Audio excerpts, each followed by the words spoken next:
opening ceremonies. Pledge allegiance to the flag. And we at Don. I pledge allegiance to the flag of the United States of America and to the republic which stands one nation under God, indivisible, liberty and justice for all. I always fear I'm going to forget some of the words in that, so appreciate it. I'm actually A lot. Roll call. Commissioner Matthews. here. Commissioner Hoffmeister. Here. Commissioner House. Here. Commissioner Leininger. Here. Commissioner Baker.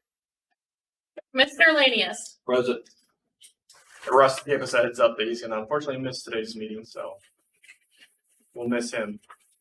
Very good. Approval of the agenda. Move to approve as presented.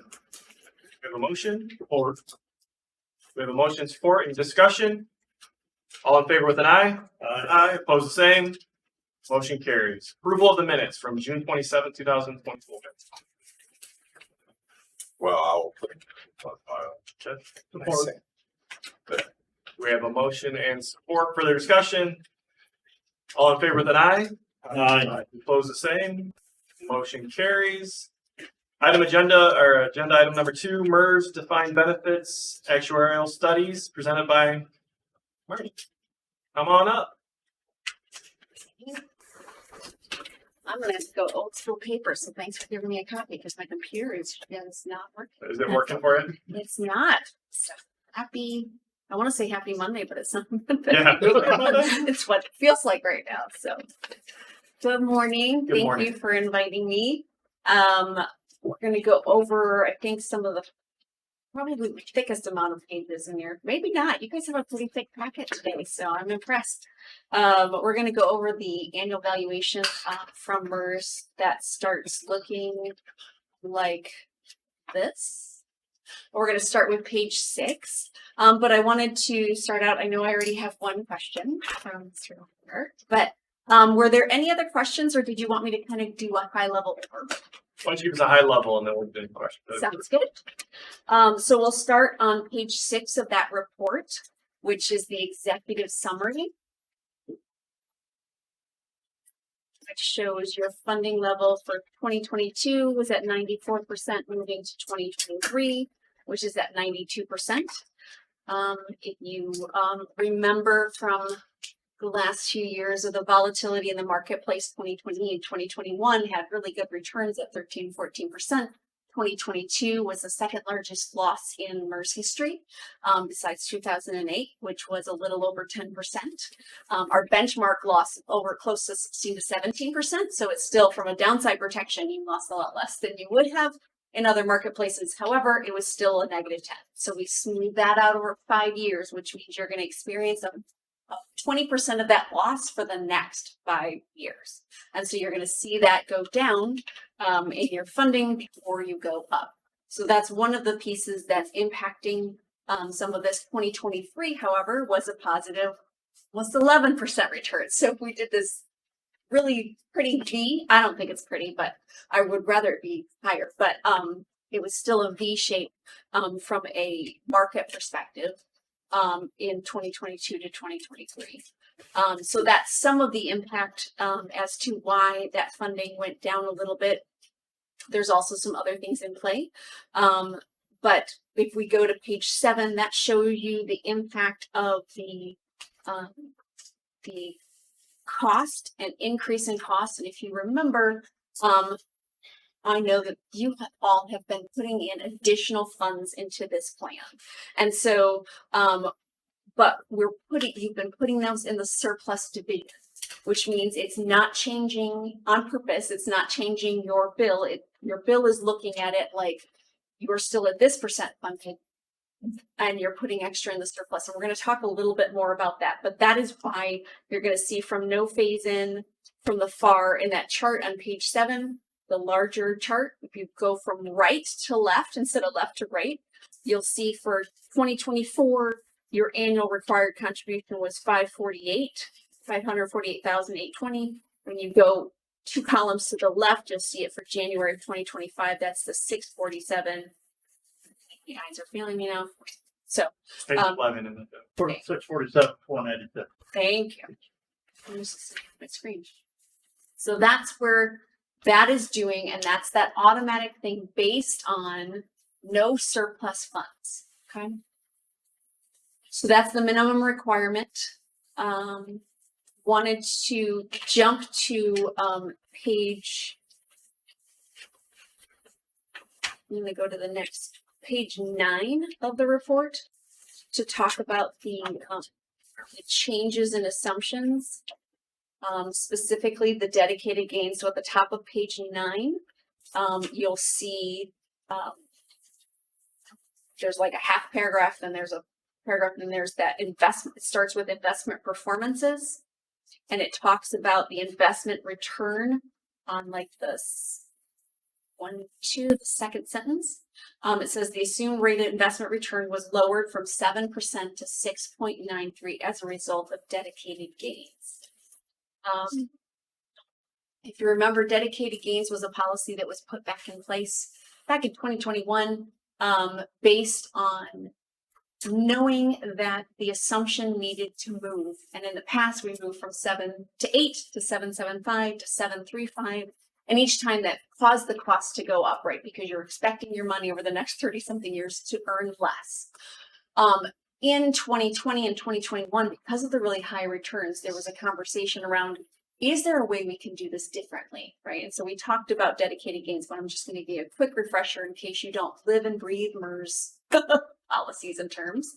And that was that when there are higher returns than the assumption, we can use those extra returns to start buying down that assumption so that it's not this big mandatory like cost increase. So use the money that's already earned in the marketplace to buy that assumption down. So we did that back in 2021 and moved from 7.35 to 7%. And so instead of that big move causing your costs to go way up, it pretty much just kept them pretty smooth, just normally accelerating. 2022, obviously there was a loss, so that loss is spread out over 5 years. In 2023, as I mentioned, it was a positive 11% gain. So that triggered again that automatic policy of dedicated gains, which means we use those extra dollars to buy down that assumption from 7 to 6.93. However, when we hit the 6.95, that's the midway point. So we stopped using all of the extra assets and started only using half. So that actually provided for extra to stay in from a smoothing perspective and moved just down to 6.93. What's interesting about this is that the state treasury, so state of Michigan Treasury Department, moved their assumption for PA 202 from 6.85 up to 6.9.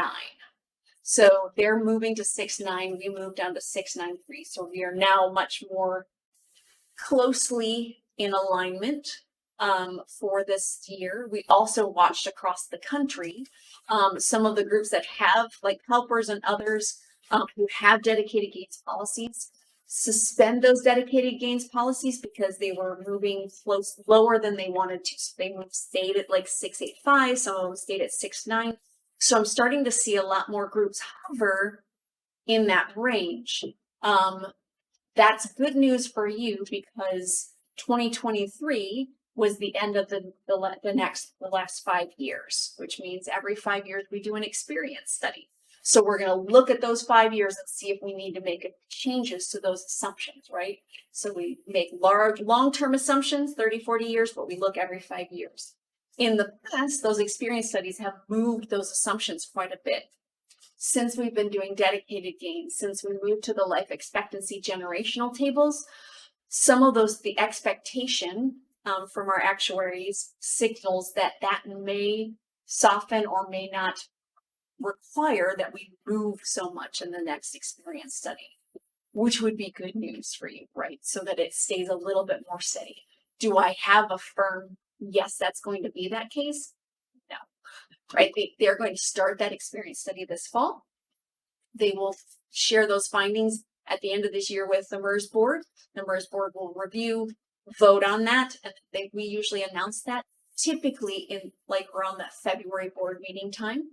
Are those experience studies based on benchmarks? Is it based on actual assets that have been managed by MERS? What is that based on? They're based on both. So they're based on, so we have a benchmark that we look at from an investment perspective. We use public sector life expectancy tables. We use inflationary rates, but then we also look at what actually happened in the MERS plan, that experience. So we use the Monte Carlo simulation for investments. We do all of those different pieces, and then we look at what actually happened in the plan.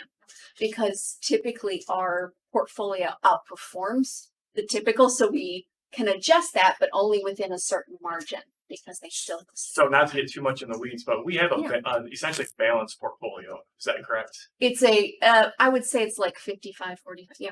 Okay, so it's roughly balanced. Mm-hmm. So for anybody who's paying attention, 6.3% as a projected rate of return is extremely conservative. Like that, if we keep on going down, I think your experience studies are going to show that that's actually, like you said, we outperform that, which is a good thing that we're outperforming the assumption because that makes us more conservative. That means we're trying to put away more money so that our retirees will have money to draw off of when they retire. But that's 6.93, a balanced portfolio. If you look at a balanced projection on across the board is 8.5% maybe, and our assumption is 6.93. So it's very conservative. I would assume that would go up. I would not assume that. Yeah. Is that because we just are going to continue to be conservative and we want to kind of lowball it, or is it just what they're forecasting out from? So remember, this assumption isn't looking at the next 5 years or even the next 10 years. They're looking at the next 30 years. And so when they look at that from a global investment perspective, they're seeing that they're expecting that to hover somewhere in this range. And they'll let us know what that is with this NES experience study.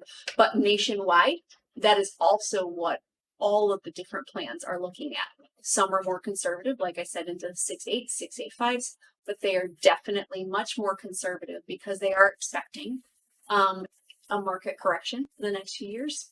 They're expecting, they don't know what's going to happen with the, obviously with. But you're saying that it's not based on expectations, based on history of the Not just history. It is also forecasting into the future. So we are looking at the experience of what's happened, and we have some pretty large volatility in the last 20, 30 years. But we are also really looking at the forward. And so that's where it's a mix of both. So you can't just look at the past because obviously we would still be at the 8% because of the bond market for 30 years that stayed steady. You can't look at the past when we see since 2008 and forward, and even in 2022, the market volatility is going to continue. And that is forecasted based on global instability, based on a lot of different things so they are expecting it to be more conservative on a going forward basis versus just looking at history.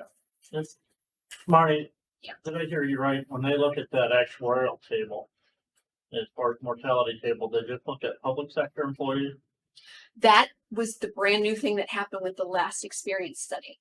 Why do they just look at public sector employees? Yes, our employees are public sector, but we have no idea, their spouses, their beneficiaries very well could not be public sector. So why are we narrowing that down to just why did MERS narrow that down to a public sector mortality table? Why don't they just use the U.S. average mortality rates? So Because I think by narrowing that down to public sector, you guys are getting a longevity different longevity than you would if you used average. the average of U.S. across the board. and I'm not going to be able to give you all the white papers, or I could probably get the actuaries to give me the white papers on those. I've not read them all, so I'm just going to tell you that up front. I'm not an actuary. But the standard for public sector plans, they actually push pretty hard at the Actuarial Society of America. I can't remember the acronym exactly, but the people who study this looked at, and for years, MERS has been using private sector tables until the last experience study, because there was no such thing as public sector tables. And based on what they saw, they actually pushed pretty hard to get public sector tables. We then removed the teachers because they have a very different life expectancy than anyone else. Apple a day apparently does keep the duck, like literally they live forever. Teachers live forever. So if you are a teacher, congratulations, plan way ahead because they live forever. The tables literally show it. I'm going to start when I'm 70. I don't think it works that way. It doesn't work. It doesn't work that way. But MERS did move to generational tables and public sector because we serve only public sector. That is who we work with from that perspective. And so that is what was the best practices recommended by the Actuarial Academy. And then we go to generational because we know that our 70-year-olds have a very different life expectancy than our 20-year-olds that are coming into the workplace. And so we are going to we went to gender specific and generational tables to be more specific to who we are actually catering to.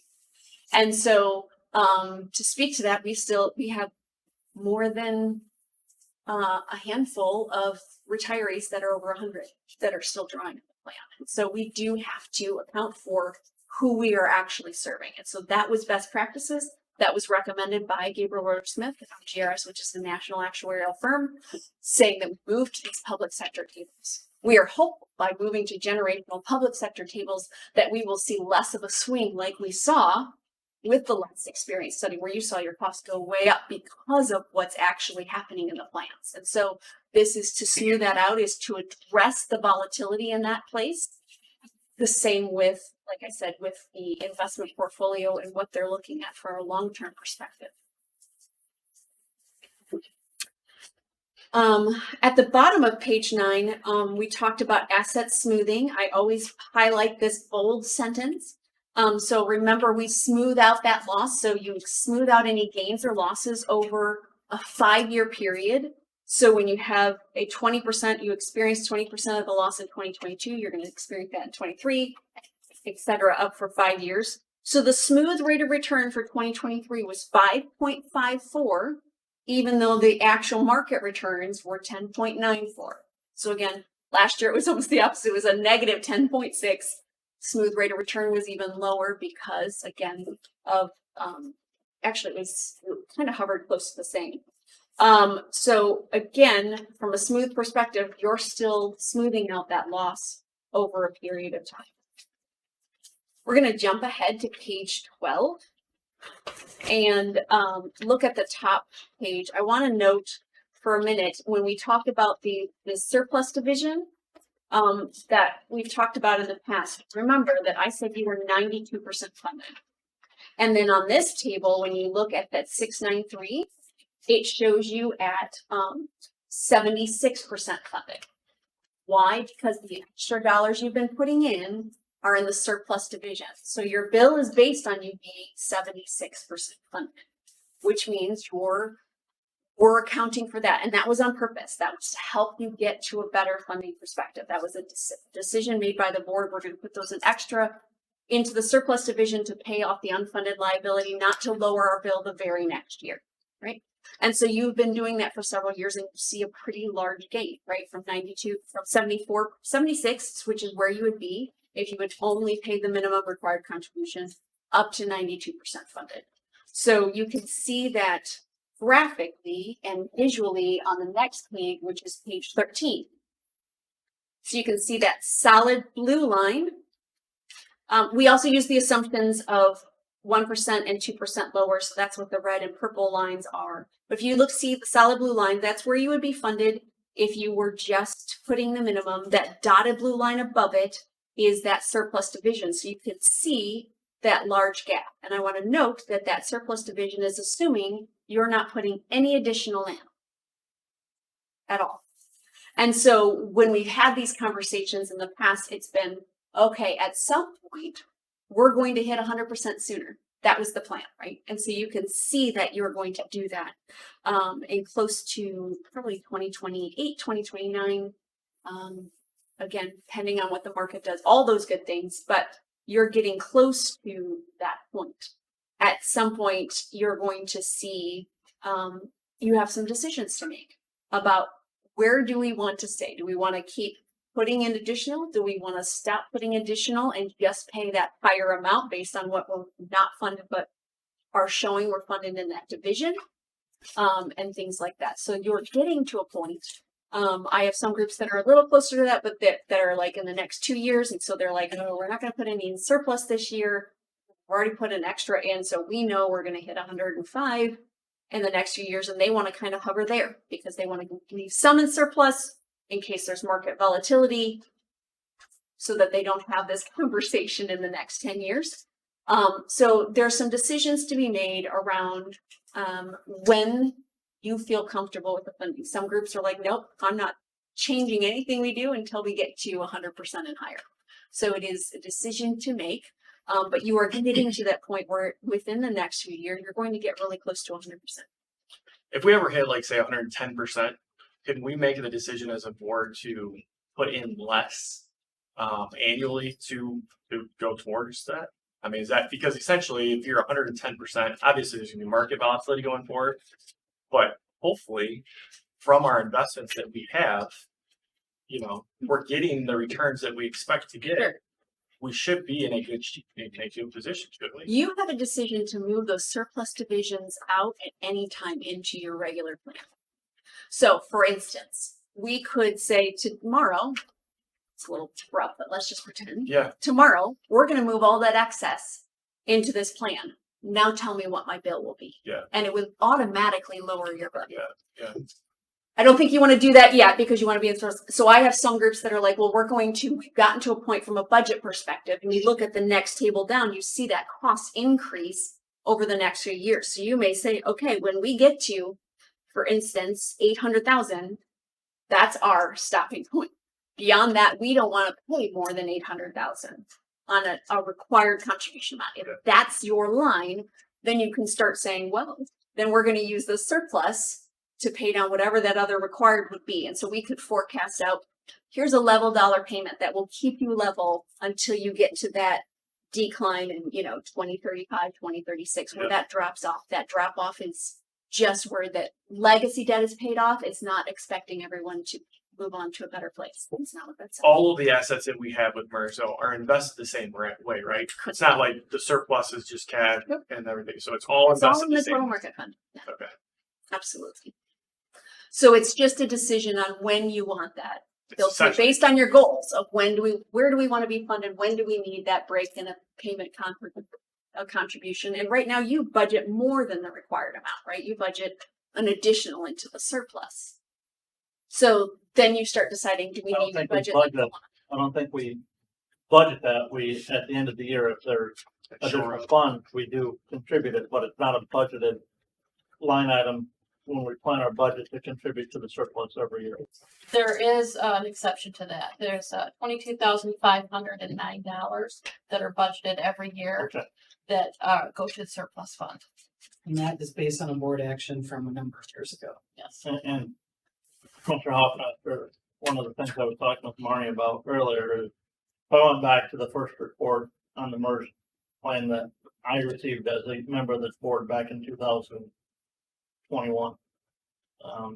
And those numbers from that report to this report on that anticipated estimated annual contribution are drastically different. Going to that report,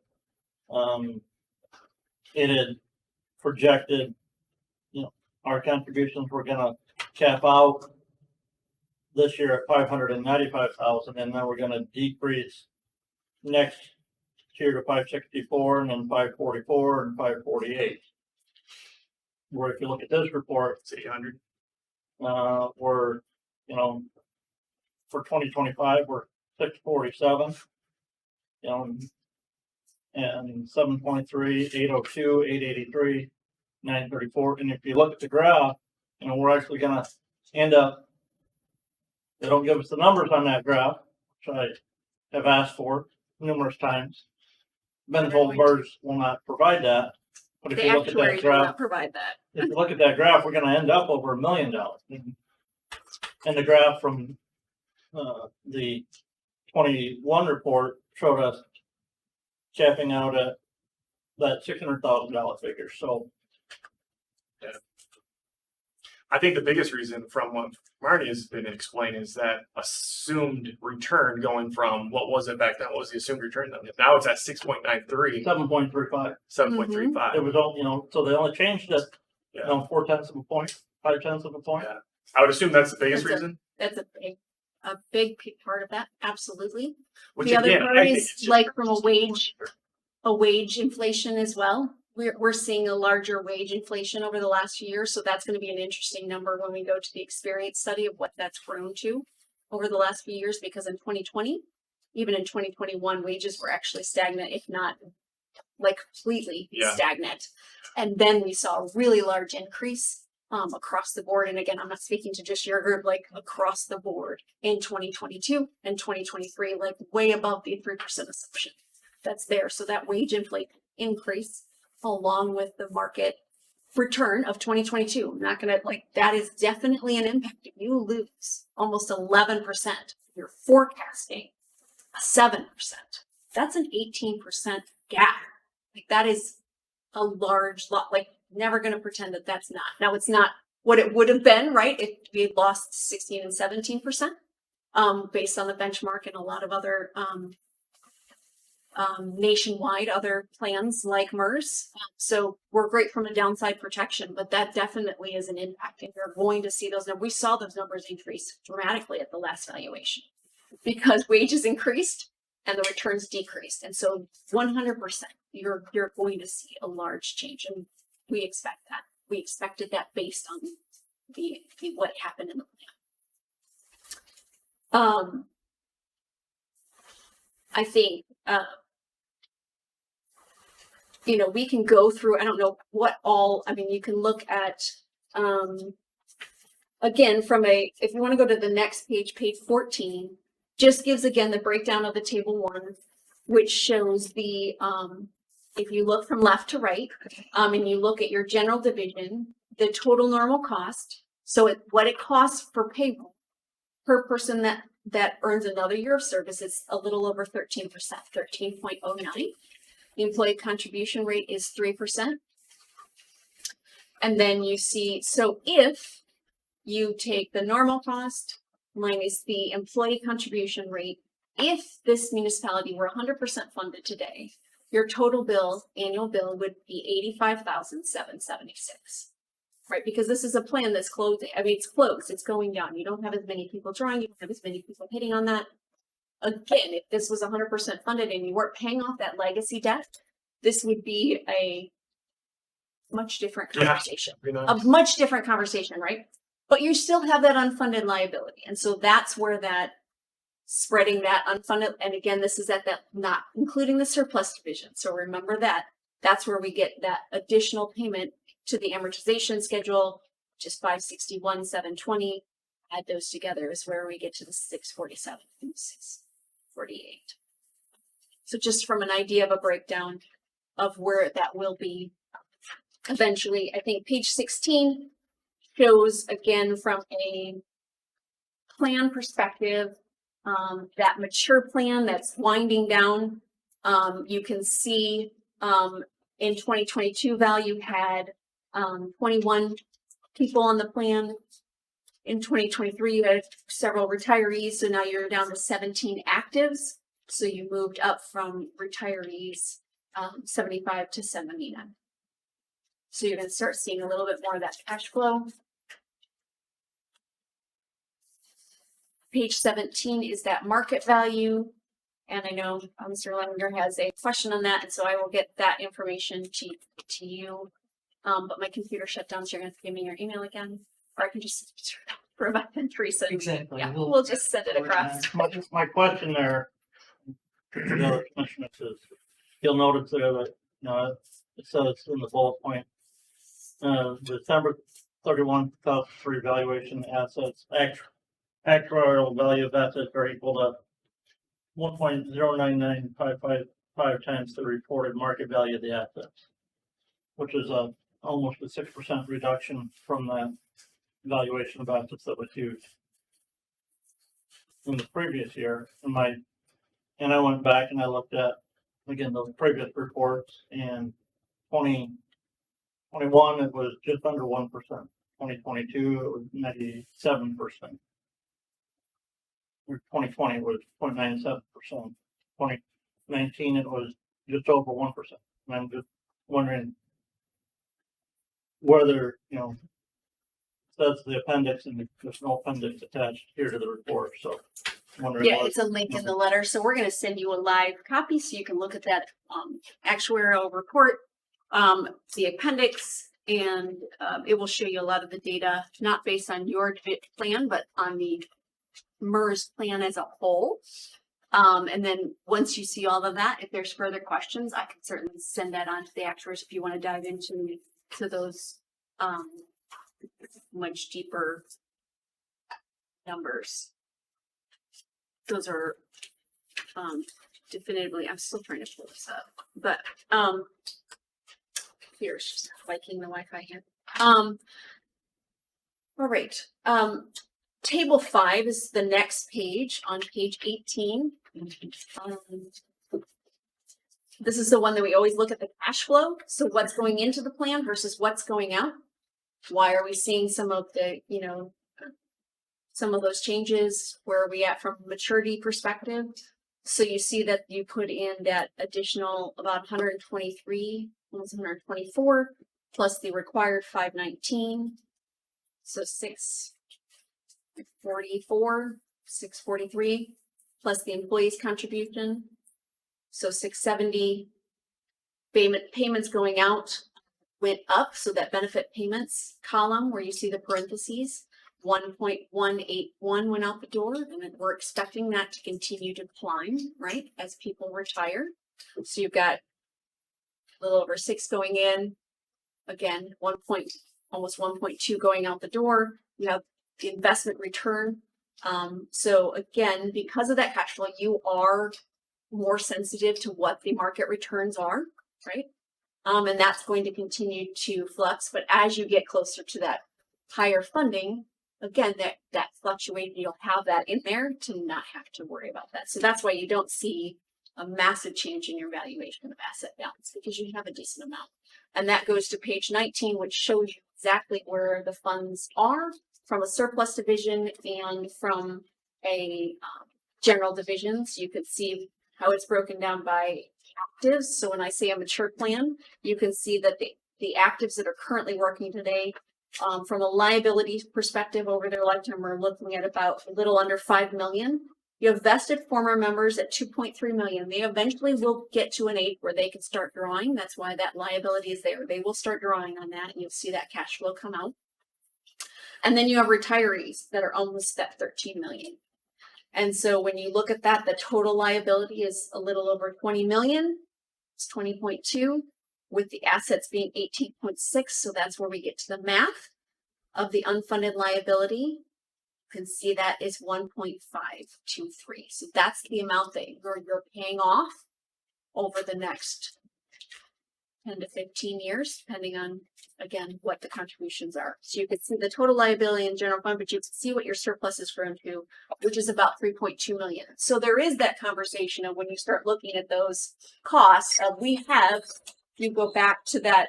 So if you keep that in mind of 3.2 million, and then you go back to page 13, you can look at that and say, okay, when we get to the point where the contributions need to go higher than, for instance, I'm just picking a number of 800,000, or maybe it's 900,000, whatever that is, we can certainly start saying, well, we're going to budget at this, but we're going to start using some of that 3.2 million to offset what would be the increase. And that was the plan, right? To change that trajectory to more of a level payment versus that large increase.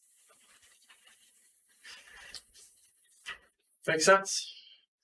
And remember that valuation of assets there on that column is not the market value of assets. That's the actuarial adjusted valuation of assets. Correct. That's smooth. That does not have all of the losses of 2022 yet, for sure. Any other questions? I guess my final question is just, and I know I asked this a couple of years ago too.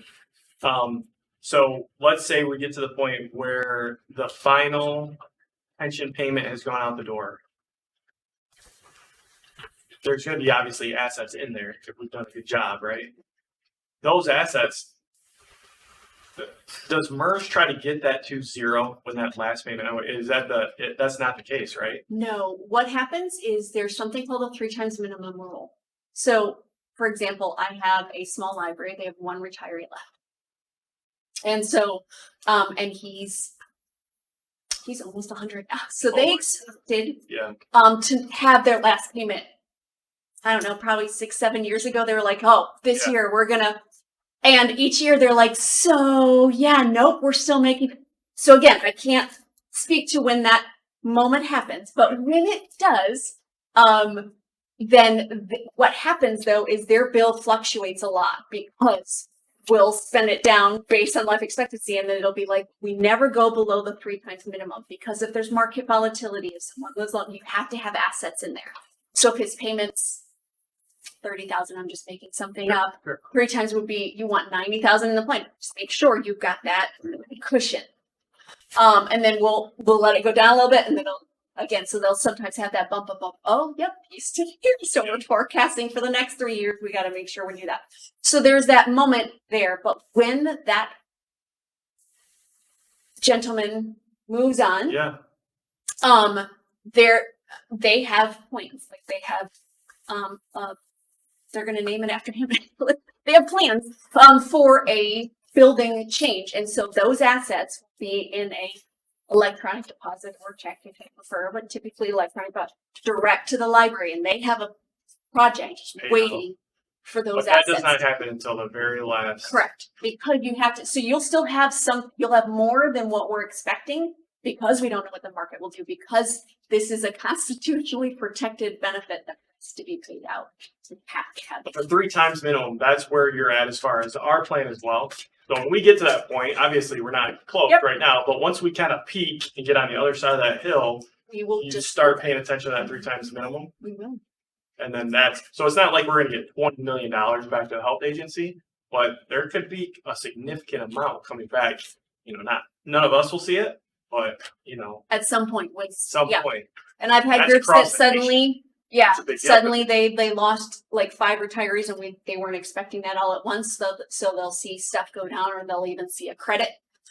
Sometimes they won't pay anything that year because it's a credit. So it just depends. Once you're on the other side of the peak of the retirees. So it just depends. So I have some groups that are like, because the other thing of the plan is if you get above a certain funding percentage, over 100%, the plan automatically gives you credits to get you back down to 100%. So some of them will keep a little bit in surplus because they're like, no, I want to stay in that cushion above. So don't touch this. Some of them are like, this is what the payments are, or this is what it is. So I'm going to keep a year aside in this surplus, so that even though MERS is going to give me credits to get down to 100%, I want to have a cushion over here. So there are ways to adjust that as we look along, and we can certainly run like numbers for level dollars that show, okay, this is what it would look like if we start using the surplus. This is what is recommended from a level dollar payment to get you there. And just so you guys know, I have asked MERS to run that projection, a level dollar projection on, where we can level off our payment. And at the end of that, have $1 million left in the surplus fund. So start pulling it out at a level dollar figure, so that we can end up when we're 100% funded and still have $1 million in the surplus. So we'll give you those numbers. It's nothing that you have to decide on, but it gives you an idea of what some decisions could be if you want those.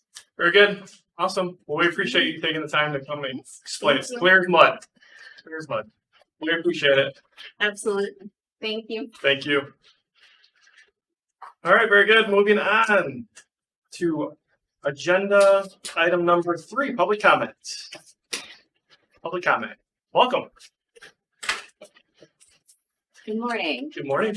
My name is Amy Duff. I'm the Executive Director of the Branch County Commission on Aging, and I wanted to provide you with some information before you get to agenda item 9D regarding the Area Agency on Aging fiscal year 25 provider allocations.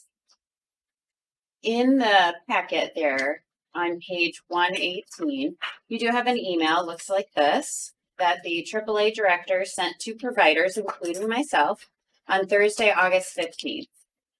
In the middle of that page, you'll see that she identifies that the ACLS Bureau is advising you to use the fiscal year 24 budget for your fiscal year 25 allocations. However, on the chart provided to you, it's on page 116 in your packet. You'll see that the AAA director is recommending that you allocate less than that. My agency, Branch County Commission on Aging, would see a 13% reduction in allocation. If you follow this plan and grant the AAA director the power to hold back money that is intended to be allocated to providers, I feel you're setting a dangerous precedence where the AAA can change the plan for funding based on their own views. To be fair to all providers, I would encourage you to follow the guidance from the ACLS Bureau. All of the providers that are contracted with the Area Agency on Aging are experienced. We've been through situations like this one currently where we may see state and federal money cut. And if it's cut, it can't be allocated. We know that. We can handle these situations. It's our responsibility to do so. We do not need money to be held back ahead of time while we wait and see what the state and federal government decide to do. It would not be appropriate to allow the AAA to have the power to hold back money that's intended to be allocated. Thank you for the opportunity to provide this information. Thanks, Amy. We appreciate it. Welcome, Ms. Pam. Hello. I'm Pam Riley. I'm the Executive Director at the St. Joseph County Commission on Aging, and I'm also addressing the board today regarding item 9 under new business, letter D, regarding AAA's proposal to hold back funding, grant funding to providers. My agency would also see a 13% reduction, and that's estimated at $52,000. In the director's email to us, she stated that she hoped that it wouldn't cause disruption in services. And I'm here to tell you that it's going to cause significant disruption to services that I would have to start immediately.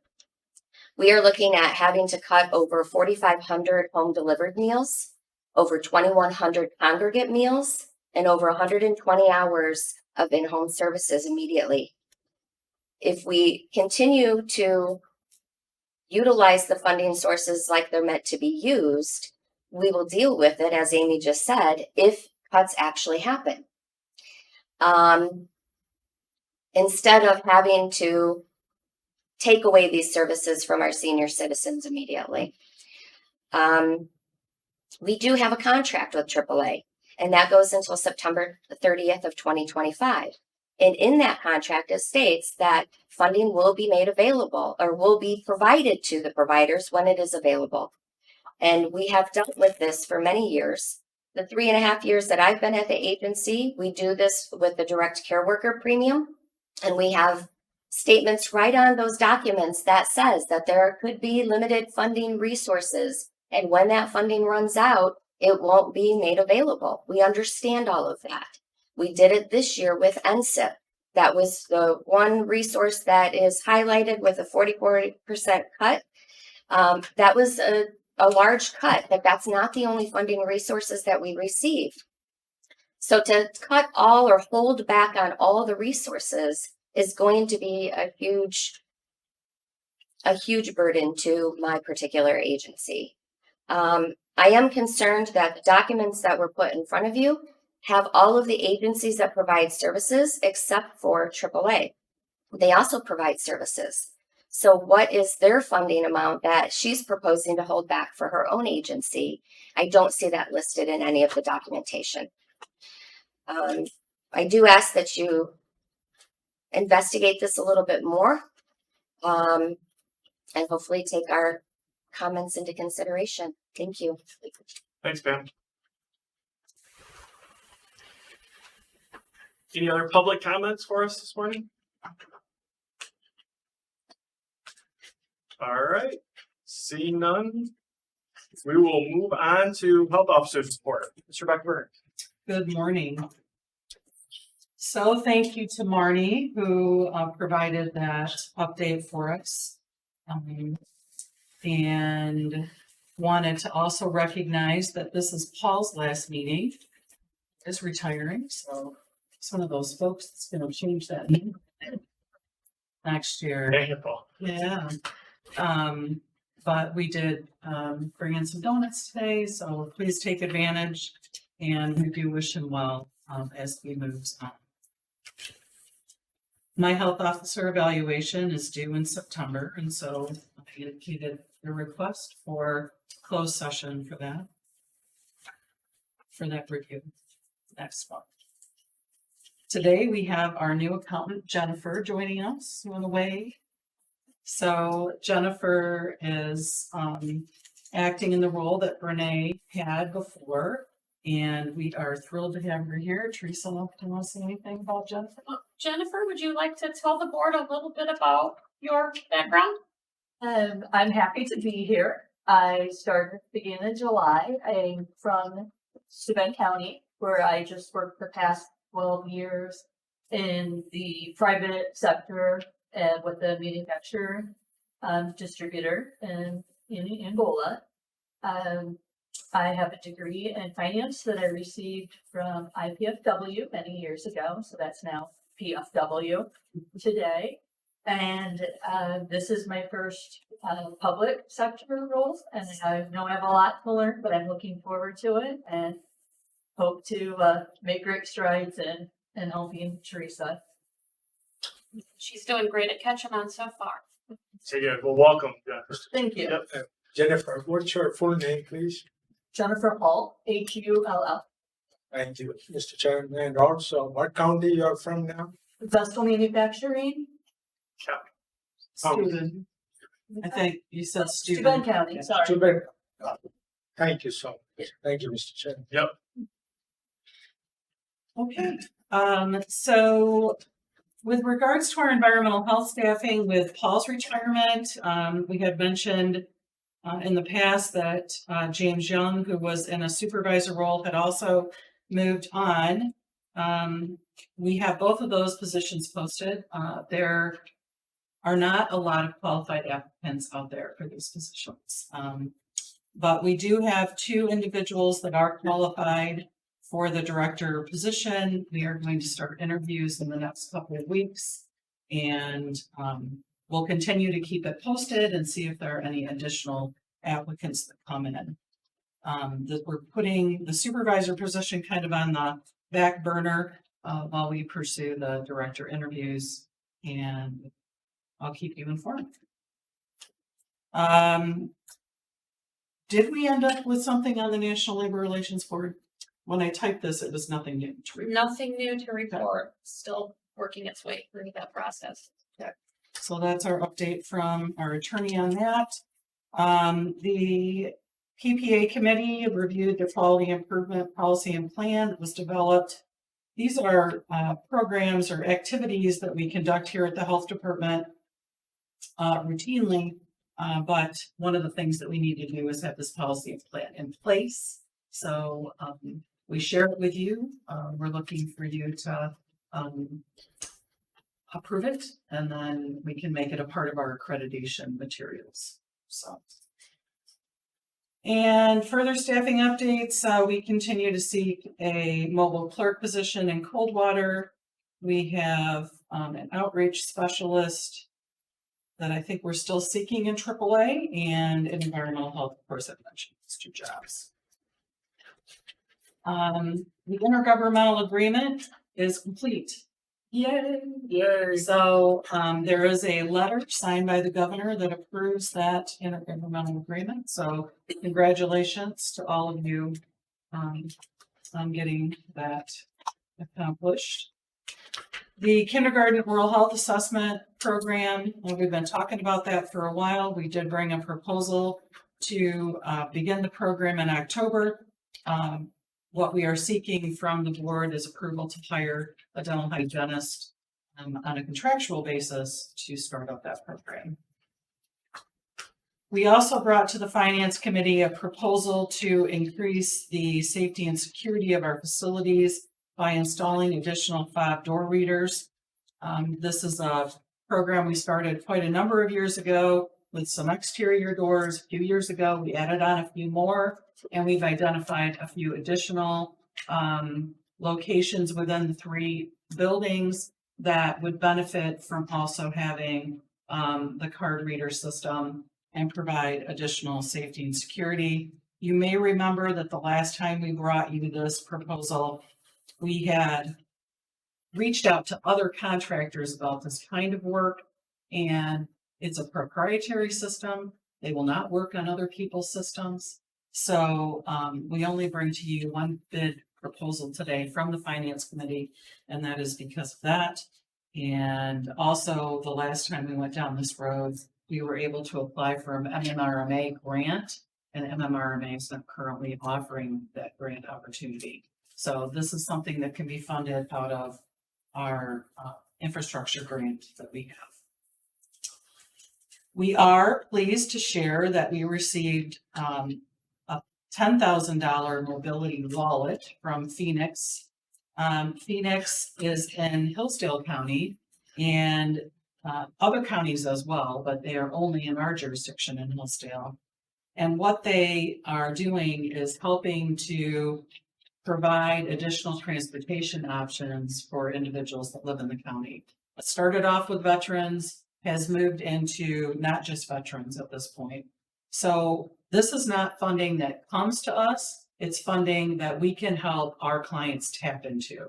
So there's this $10,000 that's been set aside for our clients. When we recognize, identify a client that needs assistance, we can assist them in getting set up, and then that system will pay for transportation rides they need to get to appointments, for example.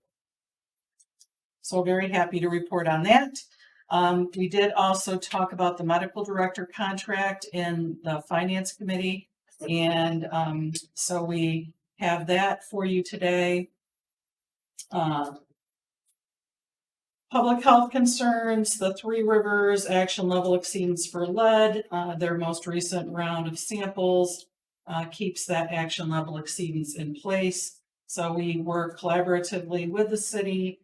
There is still opportunities for free filters and replacement cartridges for those who qualify.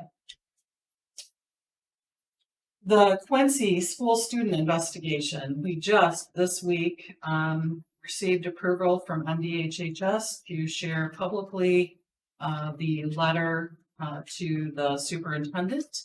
So he's reviewing it, and I expect it will be made more publicly available very soon.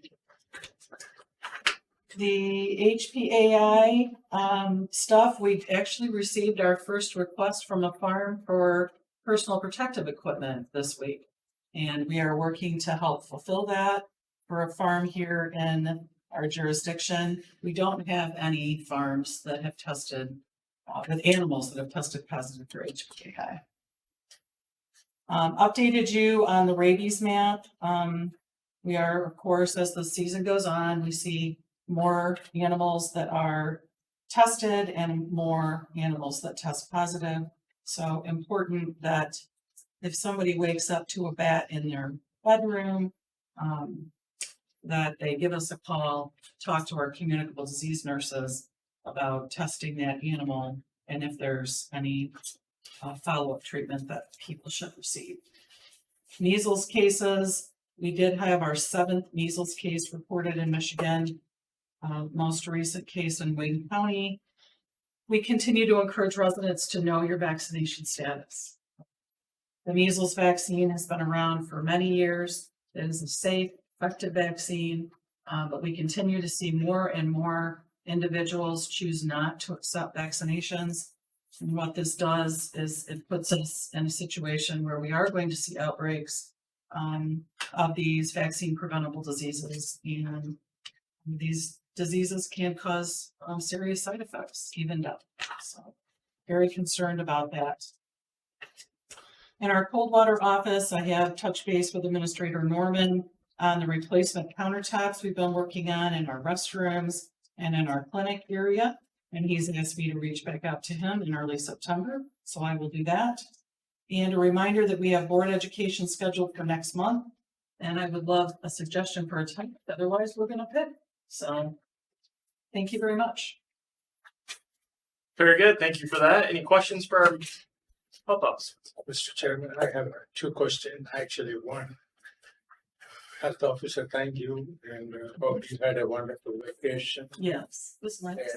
And we have our Director of Environmental Services, and also there's the open vacancy for health supervisor. Right. Who are the contacts for in their absence? Yeah.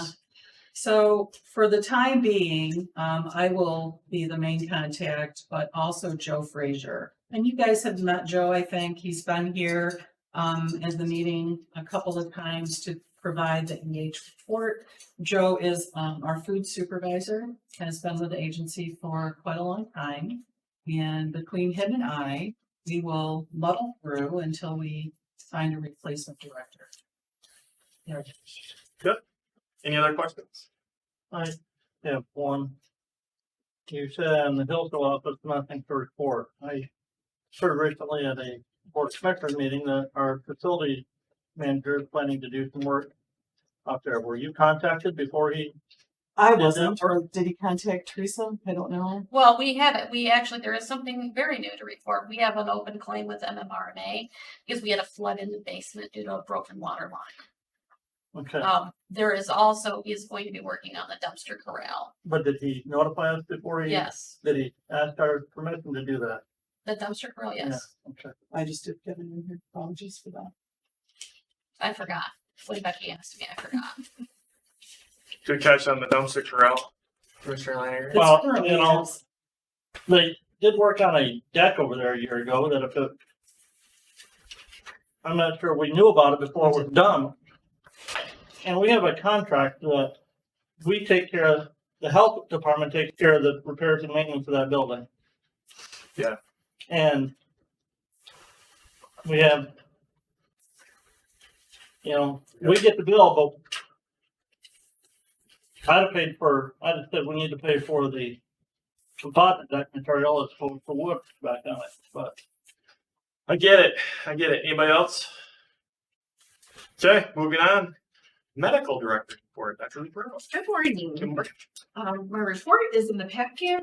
We did submit the summer newsletter that goes out to all providers in all of our counties. And that gets put together by the help of the education committee, so our regular introduction, and then we kind of do things that are going on and resources for them and some free CME credits. So I hope it's of interest. We do put phone numbers in there, and if anybody has anything they want to talk about or any public health issues, as of yet, I have not received anything. I think people are pretty busy just holding down their own for it. So, and I do have a patient that I'm seeing in Three Rivers today. So our latent TB, I think we could have our own clinic if we chose to. So, and I am working on that since my master's is finished.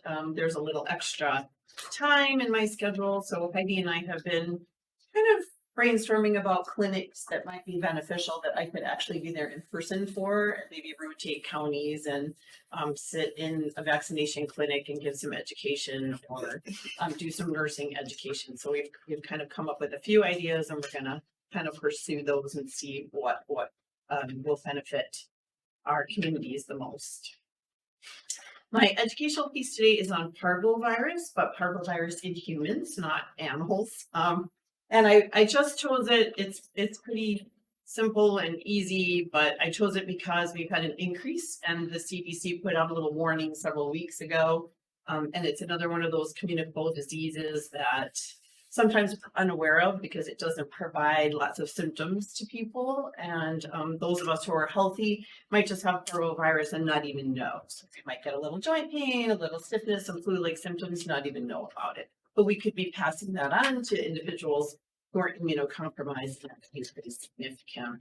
So parvovirus is a B19 infection, and again, it's very mild in people who are otherwise healthy. And most of us might have known it to be called slap cheek or fist disease. We used to call the pediatrician and say, "Oh, your child has," you'd go in, the kid would have a rash on both cheeks or both arms, and it would look like someone had slapped them. And it was from this virus. So you might have heard it called that before. Again, it can cause no symptoms, or it can cause some flu-like symptoms, lots of joint pain in adults, some in children. The rashes are usually found in the children. It can be anywhere, usually bilateral. And it can itch and it can take 7 to 10 days to go away. So if you see a rash that's kind of lingering and the kid's also got a little fever, you might start to think about picarovirus or SLEPT or fist disease. Again, we worry about people with underlying blood disorders such as leukemia, people who have had organ transplants, HIV, people with sickle cell disease, because they will get very sick and they could have much more significant impact from their coronavirus than those of us who are healthy. Also, pregnant women, there is an increased rate of miscarriage. So it's one of those things that while we look at, COVID and the flu and parvovirus, and you start to, maybe have a little fever and some joint pain, and what is it that you have, right? So it's another one of those things that, if you're sick now, try to stay away from people, try to stay home, kind of consider that it might be respiratorily transmitted. So all of those things are important for the unhealthy people in our environment, right? So again, healthy, you're going to survive parvovirus. You're not going to even know you have it sometimes. And the numbers are very skewed because we don't test for it very often. You can test for it, but those people kind of, it's short-lived. It doesn't really make you that sick. So we just kind of let it go. And the treatment is supportive, Tylenol, Motrin for your fever, fluids, Tylenol or Motrin for your joint pain. So again, it's not something that we kind of worry about as much as we possibly should if we're immunocompromised. So we've had patients in our office that have taken to waiting in the car now, right? If they come in and the waiting room is busy, there'll be a little note on the top where the patient's waiting in the car. And so sometimes that slows down your day because the staff has to go out to the car and get them when it's their turn. So we had a little bit of agitation at our office, sadly. So I pulled everybody aside and I said, if you're immunocompromised, do you think about sitting in a waiting room right now, right?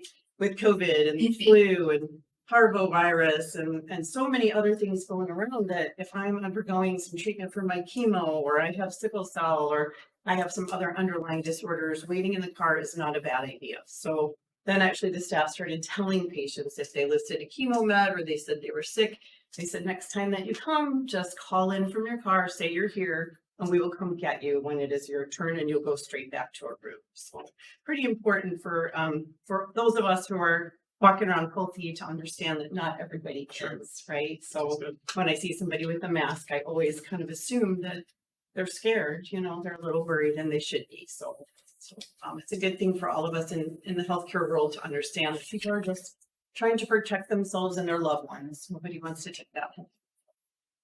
Just, you might see this in the news because the CDC had a little bit of a blurb on this increase in parvovirus. So I wanted to just bring it here. Very good. Very good. Thank you for that. Thank you. Any questions for Dr. Dubrell?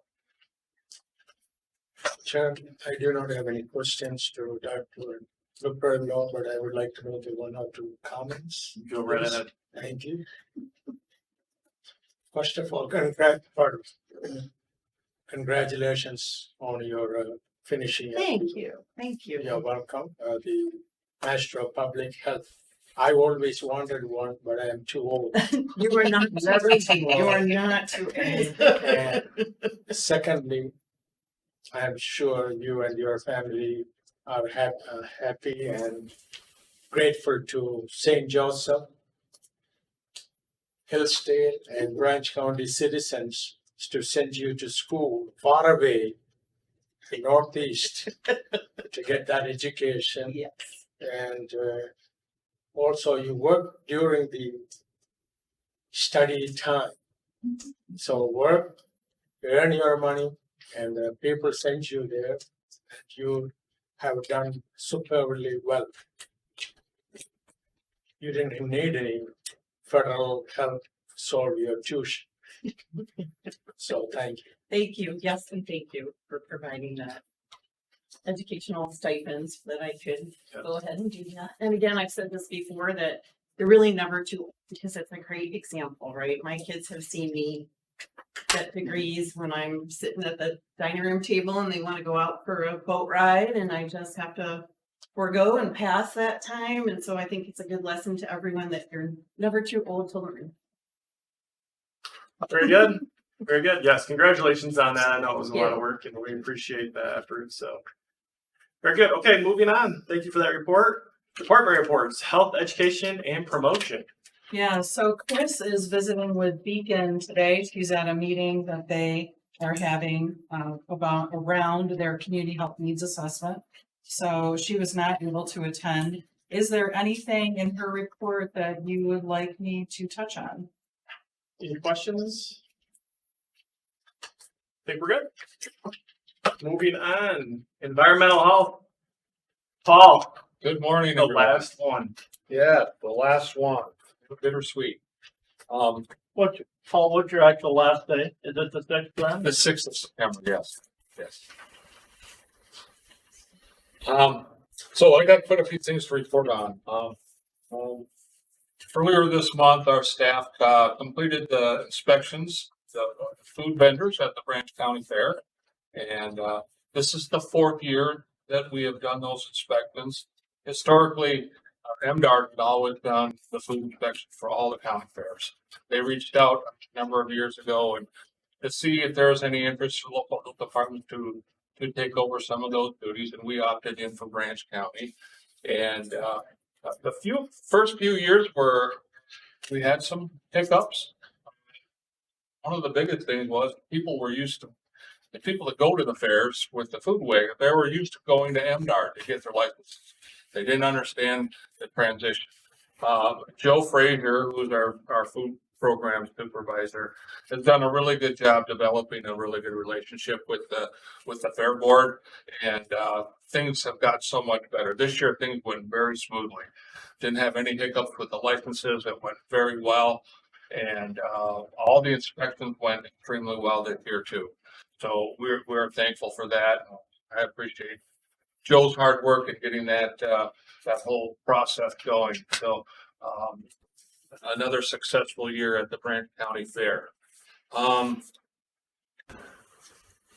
Right now is a really busy time for our field staff, our general sanitarians. They're finishing up a lot of the seasonal work. So seasonal work includes outdoor swimming pools, campgrounds, children's camps, septic trucks, septic gland application sites, and long-term monitoring sampling. So actually, just this week, we concluded the last of our sampling for long-term monitoring, and we're very close to completing the campgrounds. There's a couple campgrounds that aren't done because they are associated with the St. Joseph and the Hillsdale County Fair, so we can't do those inspections until those fairs happen. But all of that extra work during these summer months really adds a lot of workload to our field staff. So they've done a great job in balancing all that, and they're happy that we're getting wrapped up with all the seasonal stuff and they kind of get back to work as normal. Paul, PFAS, yes. when you say that you can't do that inspection of those fairground campgrounds until the fairs begin.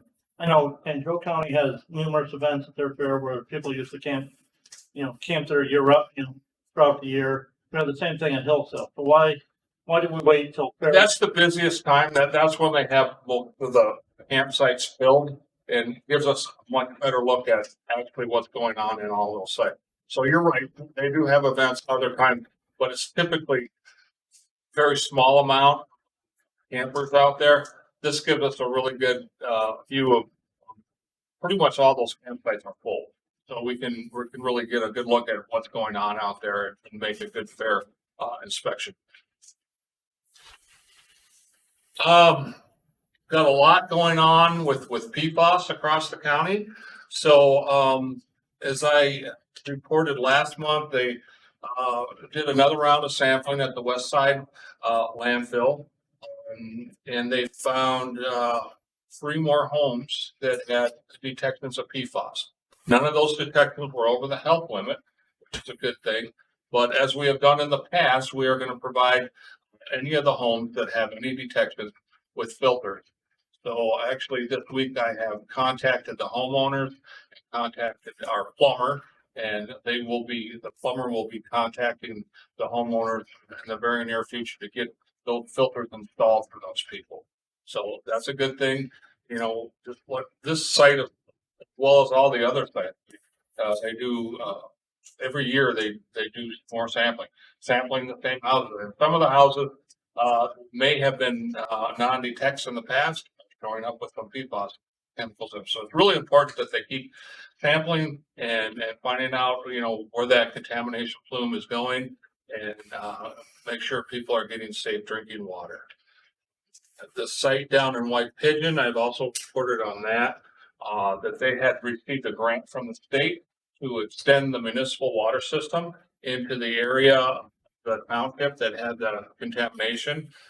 Part of the contingency with that grant was that they needed to get a 50% buy-in from the homeowners. And they fell one vote short, which is really unfortunate, but we got some really good news here this week, from the state. They have decided, since they're so close on that they're gonna go ahead and extend the funding. So those folks that have opted in to get the water extension, they're gonna get it. And the hopes are with the state that, they will get that one more signature before the, contract, expires, which isn't until January of 2026. So, I personally contacted some of the folks out there that did not sign up that I had been working with as far as distributing filters and stuff. And, there's a variety of reasons why the people have decided not to sign up for the municipal water. It seems like a no-brainer to me. You got contaminated water, you got a chance to get, municipal water that's, that's safe. But, apparently, one of the big pullbacks is, the water bill. Apparently water bills from the city of, White Pigeon are very high. People have been living on a well. People in that particular area, they don't have a lot of resources. And so they're concerned about having a water bill. They're also concerned about, the fact that they'd have to give up their existing well. A lot of them have little gardens that they like to water and they don't want to, that would just, using that water to do that's going to raise their water bill.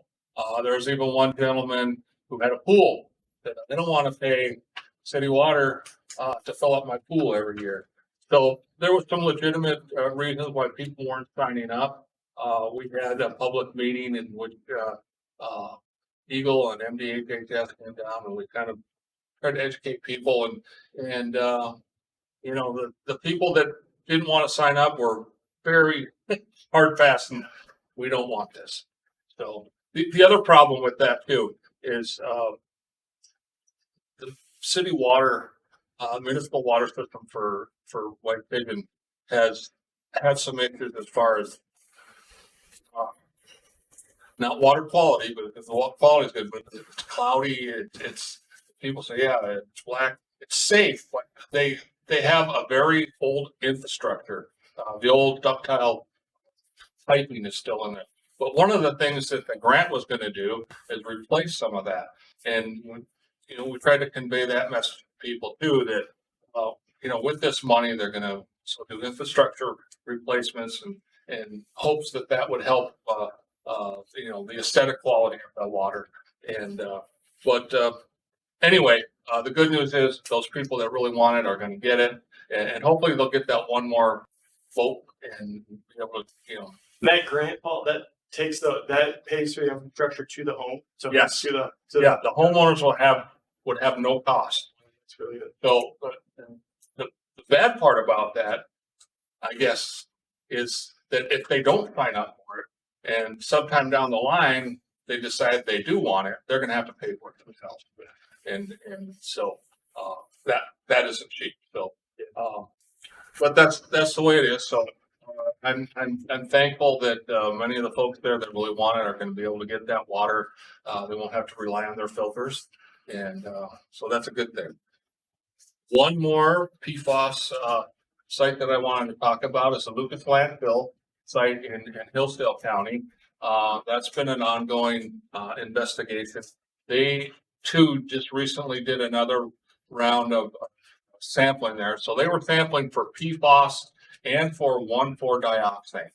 So this whole, investigation started off with one home that, tested positive for 1,4-dioxane. And, so then they started, to look, and they were looking for PFAS and the 1,4-dioxane. I'm glad to report that there was no PFAS found in any of the samples that they took. And I think there was about 12 or 13, and none of those sites came back with PFAS. There was one additional site that came back with a positive for 1,4-dioxane. The problem with 1,4-dioxane is there aren't any filters available to remove that contaminant. So those folks, the original person started the investigation, he's already on bottled water, and this additional person will be supplied with bottled water. Now, the initial site here, Eagle has been working with that gentleman for a while to get a new well drilled for him. He has a really large piece of property. They did a lot of investigation. They drilled a new well, recently sampled it. Unfortunately, it still have 1,4-dioxane. So that was really disappointing. They spent a lot of money, a lot of time planning to try to find a site where they could get out of that, but it was not successful. So they're going to have to go back to the drawing board on that. So I don't know for sure what they're going to do with this new one, if they're going to try to drill a new well or not, but at least in the meantime, they're going to be supplying them with bottled water.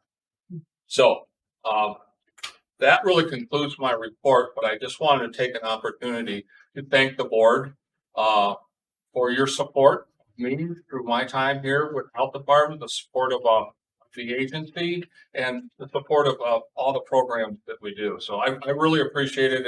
It's been a pleasure working with you gentlemen, and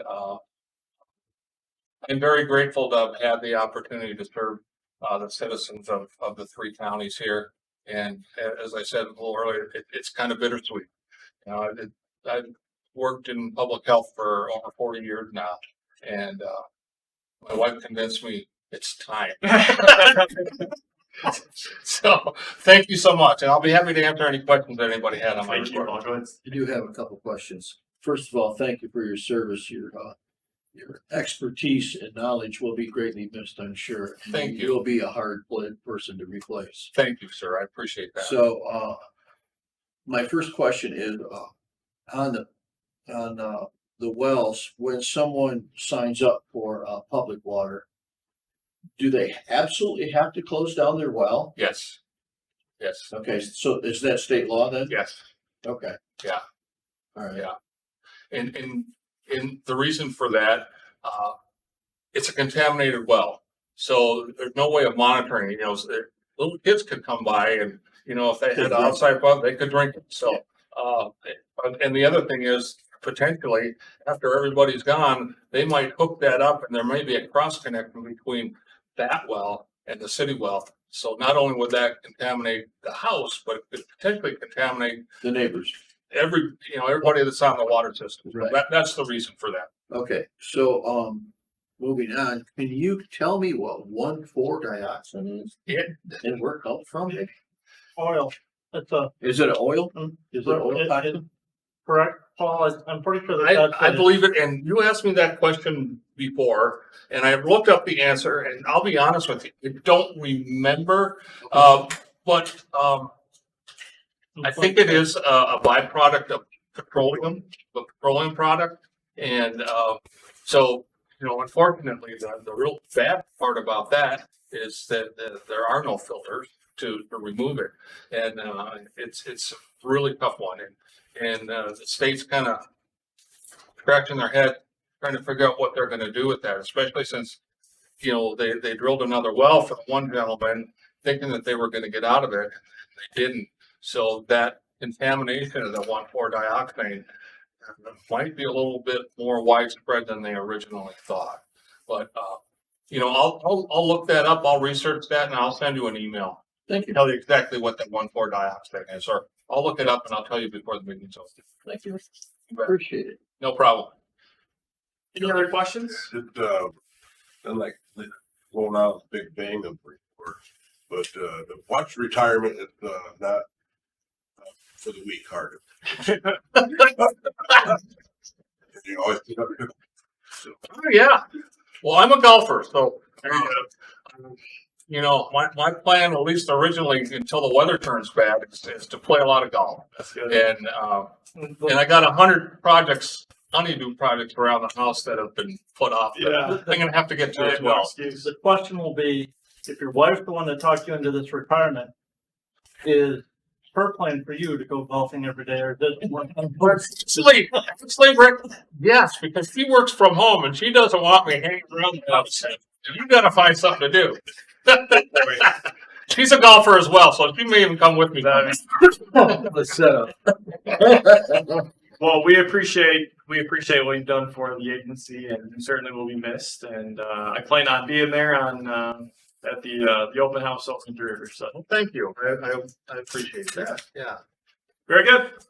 All right, moving on to AAA, page 71. We don't have Laura with us today. Unfortunately, she was not able to be here today. So I'm just going to highlight a couple of things. I'm not even going to talk about provider allocations because I'm sure we'll get down into that when we get later in the agenda. But did want to point out that with the Victims of Elder Abuse program, we've had continual work on some policy updates that are necessary after our most recent review from the Division of Victim Services. So those are going well, and we're getting good responses from the division on those.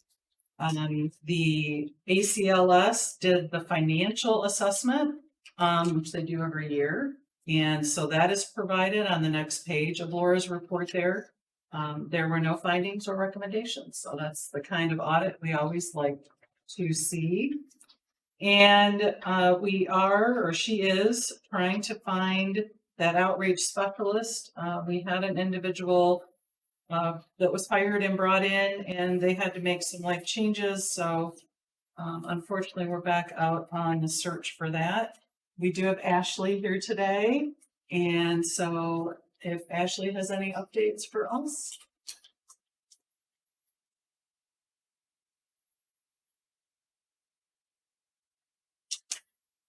Hey everyone. Sorry, I haven't been here in a while. You can hear me, Yep, right? yep, Okay.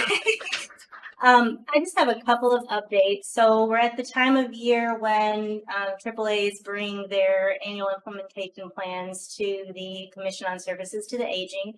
Laura will present the plan for Region 3C in September, but 8 plans did go in front of the commission last Friday, and the commission, as usual, had a few questions. I will say one thing that came up in pretty much every single plan, every single region, they asked about board and advisory council makeup. They really are wanting to see the advisory council and board be diverse and kind of mimic the community that they serve. So I would imagine that will continue to come up next month in the annual implementation plans. And then just the other one that was brought up at the commission meeting is I'm sure everyone's followed the state budget, but there was $3 million awarded in ombudsman funding. So AAAs will receive about 2.6 million of that. But right now the commission has a work group formed to rework the ombudsman formula for dispersing those funds. That's not been reworked since the 80s. So time. And they plan to, part of the plan in reworking this is to revisit it each 5 years. I think that's the proposal. But they're wanting to rework that so they can use that to allocate those funds. So it's great news. We all know that there's a large need for ombudsman funding. I think 3 million is great. It probably doesn't quite scratch the surface of all that we need, but I think that was really great that it was awarded. And then also I just wanted to touch on the budget. I talked to Miss Cindy Masterson on Tuesday, sometime this week. I talked to Cindy Masterson, and she, follows the budget pretty closely. There are no new updates right now. We, ACLS Bureau, are bracing for a continuing resolution. We're fairly certain that's what's going to happen. As was mentioned some in public comment, our advice is to use the 24 allocation. We can't guarantee anything. We said that last year, and there were some changes. So we can only kind of give you our best guesstimate. There are lots of factors involved, as we know. It's an election year, so just a lot of things playing into that budget. So, each region is kind of doing what they will with that. But I believe that is, if there is a continuing resolution, it'll depend on, is it 1 month, is it 3 months? And then we'll base our statement of grant awards on that. We can't do anything until they say, this is what we're doing. If they pass a budget, great. If not, then how long is that continuing resolution? And actually, that continuing resolution is literally just taking the budget that has been going through and it just continues that, obviously. Thank you. Yep. We would essentially use the numbers from 24 to then send out SGs. That's all we have to run. And that's how we operated this last year. For So you many remember. months. Yep, so it was just, month by month by month, and then in the middle of June, oh, by the way, there's 44% cut. This agency received a 44%. Which is not what everybody got, but that is what we received here. We received a very significant cut.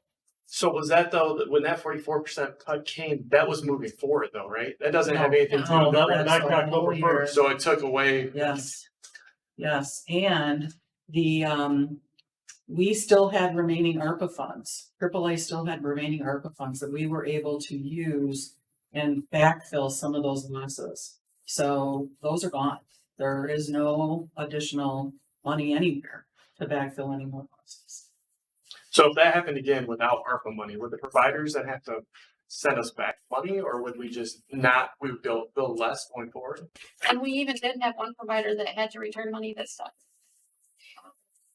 So, that's the problem that you get into forecasting a budget that might change, which is why the proposal is later in the packet to do a 10% holdback on certain funding sources. It's not all funding sources, only on some important sources. And the holdback is only there until we understand the full statement of grant award. So, once we know that and we have a full year picture, decisions can change, and they will change. But that was June this year, right? It was mid-June. Yeah. You're almost through the whole budget year by that. And I will say different regions are handling it different. The proposal that Flora has made, other regions are doing something similar. Some are doing the whole amount. I mean, it's just every region. We have this saying: if you've seen one AAA, you've seen one AAA. I think everyone just has to use their best judgment on their AAA, their providers, and we're kind of, unless someone creates a crystal ball in the next few weeks. I mean, we're all just kind of blind faith here. So Same boat. Yeah. Thank you. We might have questions for you coming I'm not going anywhere. out, but yeah, thank you. Ashley. If this runs into 2 o'clock, I do have to. Yeah. Hey, I got it. Tom's gonna be out here by 11:30. Thank you. Thank you. Any questions? AAA. All right, moving on. Personal health and disease prevention. All right, and Heidi is at a conference today, so we're just slim pickings here on our side of the table. She highlights communicable disease, HIV, STIs, immunizations, WIC, and of course CSHCS. And if you have any questions, I'm happy to do my best with Dr. Ruben's assistance to answer any of those. So, any questions? All right, moving on. Financial reports. Approval of the payments. This is page 81. Yeah, so I apologize. It didn't occur to me till 3 o'clock this morning when I woke up that you did not have in your packet the payments for June. I had emailed them out in last month's packet, but they were never approved.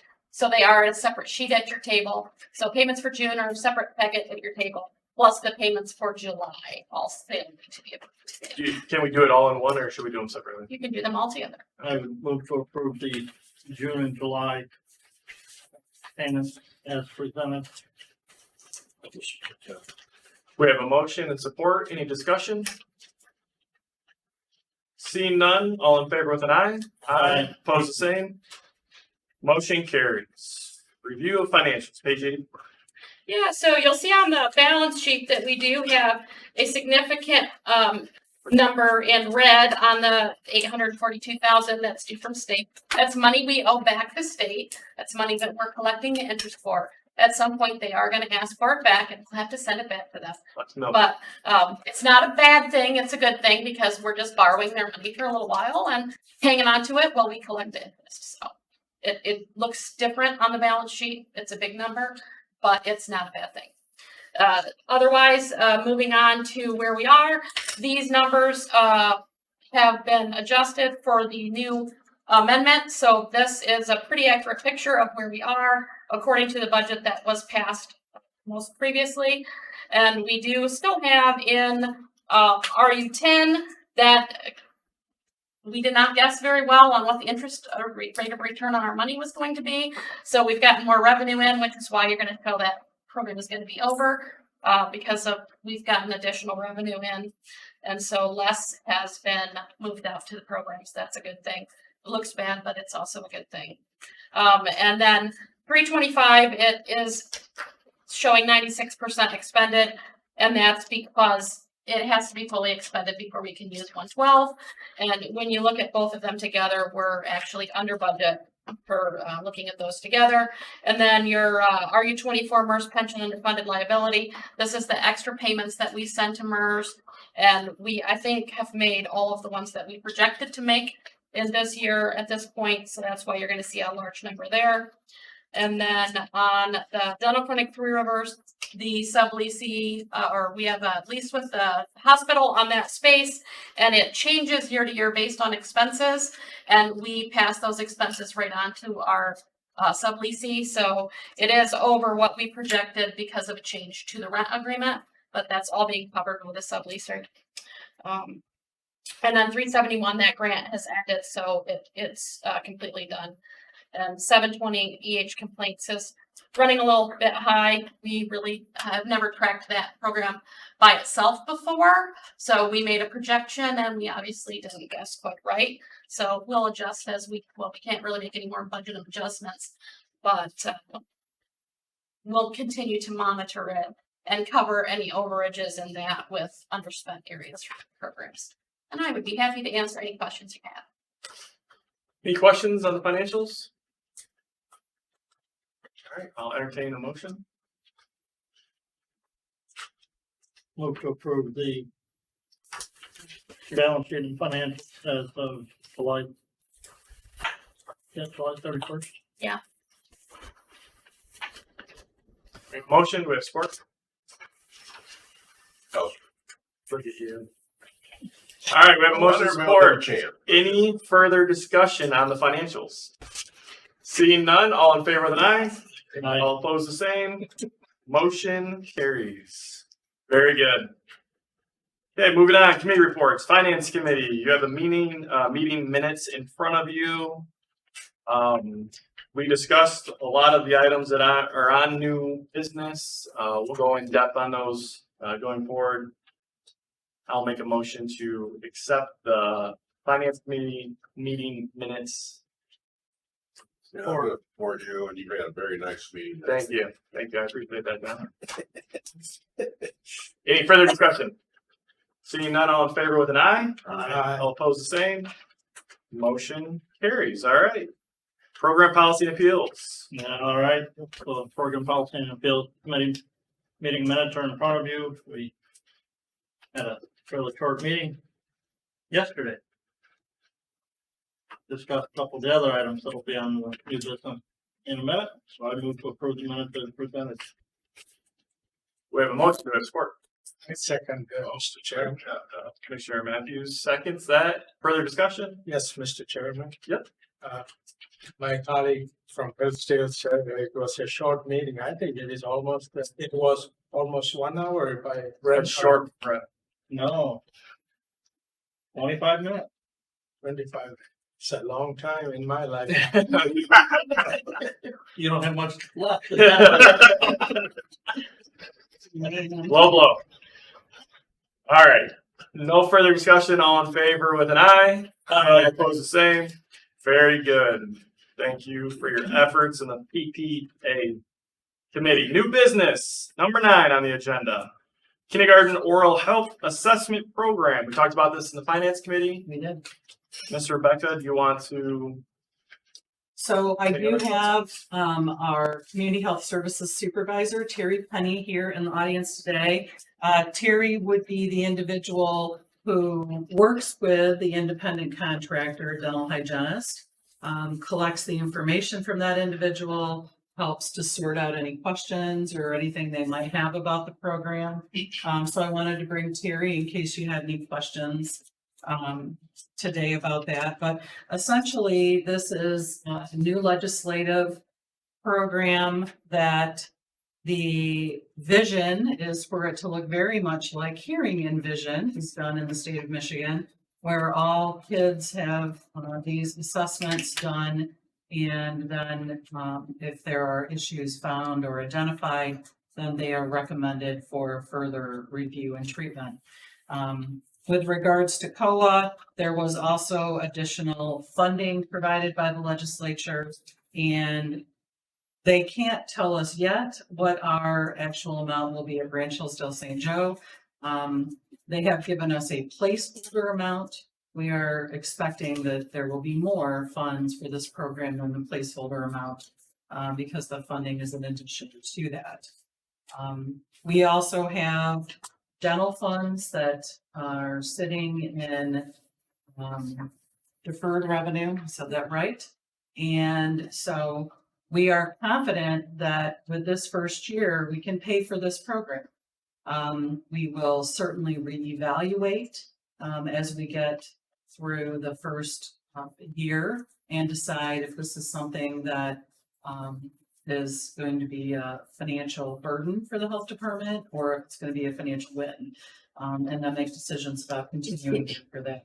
So our recommendation to the board is to approve us to seek the services of a dental hygienist and bring that individual on as an contractor. And we would seek a 1-year contract with that individual for the first year of the program. Good, thank you for that. Yep. And if I might, Commissioner Lanius, you had asked me on that, Becky said deferred revenue, it's actually designated fund balance. You asked me how much dental funding was out there, and it is very close to $450,000. Thank you. With that, I'll entertain a motion.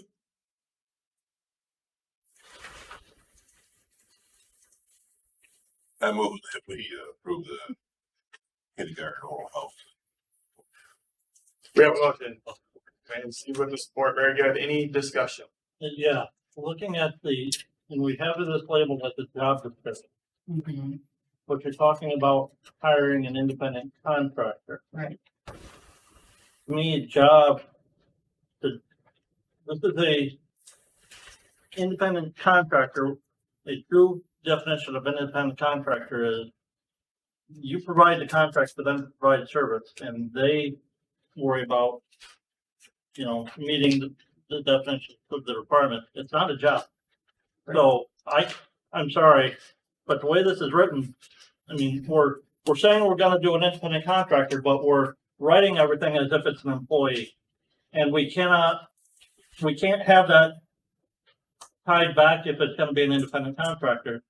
The other thing underneath the, required knowledge, skills, abilities, and minimum qualifications, I see nothing about requiring this independent contractor to have malpractice and liability insurance. If they're an independent contractor, that's a requirement. Right. So if I may, there is a contract piece of this that is in process, but we didn't get it done in time for the finance committee. It just didn't get done. So what we did was we took a job description that would have, notice it says reports to, it doesn't say that that individual is supervised by. We tried to make this job description where the relationship is not supervisory, but simply an individual that reports to. But there is a separate contract document that does indicate that they need to have liability insurance. And we'll also outline the maximum amount of the funds available and the other specifics that, would be required, should we bring up. So I'm sorry, I didn't get it done in time for the finance committee meeting. With vision and hearing, is that an independent contract? No, It they is work not. for us. Okay, We- yeah, we bring that's right. those That was folks brought right up in up. the finance, yeah, Yeah. okay. Yeah. Commissioner Matthews, you have a Thank you, Mr. Chair. In addition to what Commissioner Lanning have mentioned, are we going to advertise for these local, the contractors? Yes, we have no individual currently in mind, so we would have to And advertise. pardon me, if this include all three counties? Right, one individual for all three. Yep. And also I want to point out too that it's, this came up in the finance committee meeting,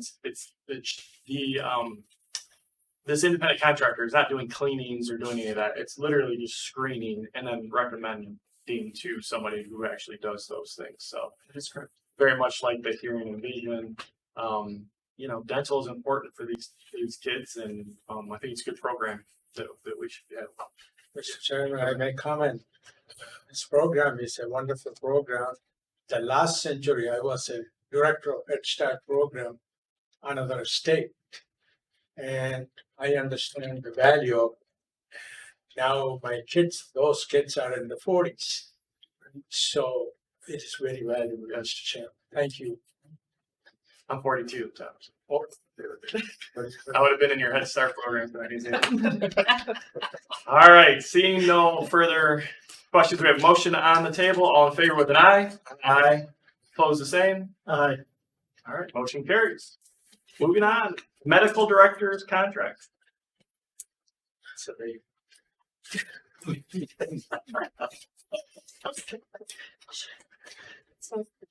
Medical director contract. yes. So, the contract before you beginning on page 99 is the current contract with some track changes. So you will notice that this one is also intended to be a 3-year contract, starting in October, the 1st, and running through September 30th of 2027. The, most of the portions of this contract are the same, with the exception of on page 100, you'll see that there's an insertion that the medical director would be granted any percentage increase in pay as approved by the Board of Health for employees of this agency. So what happened in the last contract is that it was static. There was no provision for an increase in wage. Okay, and so those are the conversations that Dr. Lucarello and I have had is with regards to this new compensation package for 3 years that, 3 years without a raise is probably what any of us would like to see. So, so that addition would bake into the contract then when the agency gets an increase, the doctor does as well. I noted here that the starting rate is something that the request is for that to be slightly adjusted as well. But I don't know that the finance committee came to a decision necessarily in that amount. And then the section right after compensation that begins on 100 and runs over to 101 is all on the educational reimbursement. The agency did have a grant that paid for the education of the medical director for the MPH. But that, of course, now that she has, it's no longer necessary. So we have struck that from the agreement. And then the only other change is the addition of MPH after her name at the very last page where she would sign the contract should we come to terms. So I think really the only remaining item is the starting wage today. We're good. I guess we can start with any questions, discussion. Yes. Because it is a financial contract, does she have the option for closed session? I think I should step out. Just to quick, because it's not a collective bargaining agreement. Okay. The only time we can go to closed session to discuss a contract is if we were discussing a collectively bargained agreement. So Okay. Just wanted to clarify it. What about when we do the we can go for evaluation, evaluation? That's what. but we cannot in that process discuss contractor compensation. We can only discuss the evaluation of the individual. Gotcha. If the person being evaluated requests that we go to closed session. Gotcha. If, Which I didn't. with Rebecca doesn't request it, we can't go to closed session Yeah. to do that evaluation. Very good. So we brought this up at the finance committee. And you can read in the minutes. We talked about this. I think the finance committee was kind of under the understanding that, right now, like Rebecca pointed out, Dr. Lubrello is just static, which from the finance committee's perspective was she should get a raise when all the other employees at the health agency get a raise. So we were okay with that. The health agency, we talked about this, Teresa, is that if we do a raise for employees, it's October, We try to do it for December first, December. January first. Right, our raises for employees are January, and so that would be the question, one of the questions that I have is, if we do that, is that raise effective January first? Or is that raise effective on the kind of contract anniversary date of September or of October 1 of every year? And the other question that I had yesterday is, what has been that cost? I mean, it says here that our max amount was $36,000. What was that actual cost over the last 3 years for the reimbursement? Oh, 6,000. You're talking about No. $24,737. Okay, so if you looked at the educational reimbursement, you said. Oh, the 24,000. education. Gotcha. Right. $24,737. Average. That was the total. That was the total. That's the total. 8,000. What about the question on the, I guess we could probably put that in the contract, I would assume, right? It's effective for the following year or January 1st. I think you can certainly clarify anything here. Yep. I personally would say that when the employees get their raise, then Dr. Lubrello gets a raise. Yes, if it is illegal, I agree with you, Mr. Chairman. However, Dr. Lubrello's contracts begin if we provide her with the contract. Yes. And I think we should provide her, if it is legal, retroactively October 1st, even though our employees begins in January 1st. I know that's only a few dollars, but in the retirement, like Mr. Andriachi, when she retires, she gets more money. Well, So- she is not part of the retirement. Because she is as well as independent contractor. And we did a retroactive raise a couple of years ago. And after dealing with our attorney on that, public officials, which she could be considered a public official, and a contractual, you can't go retro. So when we did that retro back the last time we did it, Rebecca did not get it because she's a public official. Thank you for clarifying. Thank you, Mr. Chairman. Yep. So ultimately, we need to decide on, I mean, it sounds like everybody's good with the employee raise. Now it's okay. Does it happen January 1st or does it happen? Well, it's just difficult because we don't make that decision until December. From an administrative standpoint, from a payroll standpoint, it would be easier to adjust hers the same time we adjust everybody else's. Because then we don't forget, we don't have to try to remember, okay, she got granted it here, but she doesn't get it till there. Yeah. We do Make it at the schedule. same time. I'm good with that. Okay, well, can I get a motion? Are we gonna leave current starting wage same as 50,000 today? We gave, we put a 7% increase to all employees as of January 1st. What did we do the previous year? I think it was 5.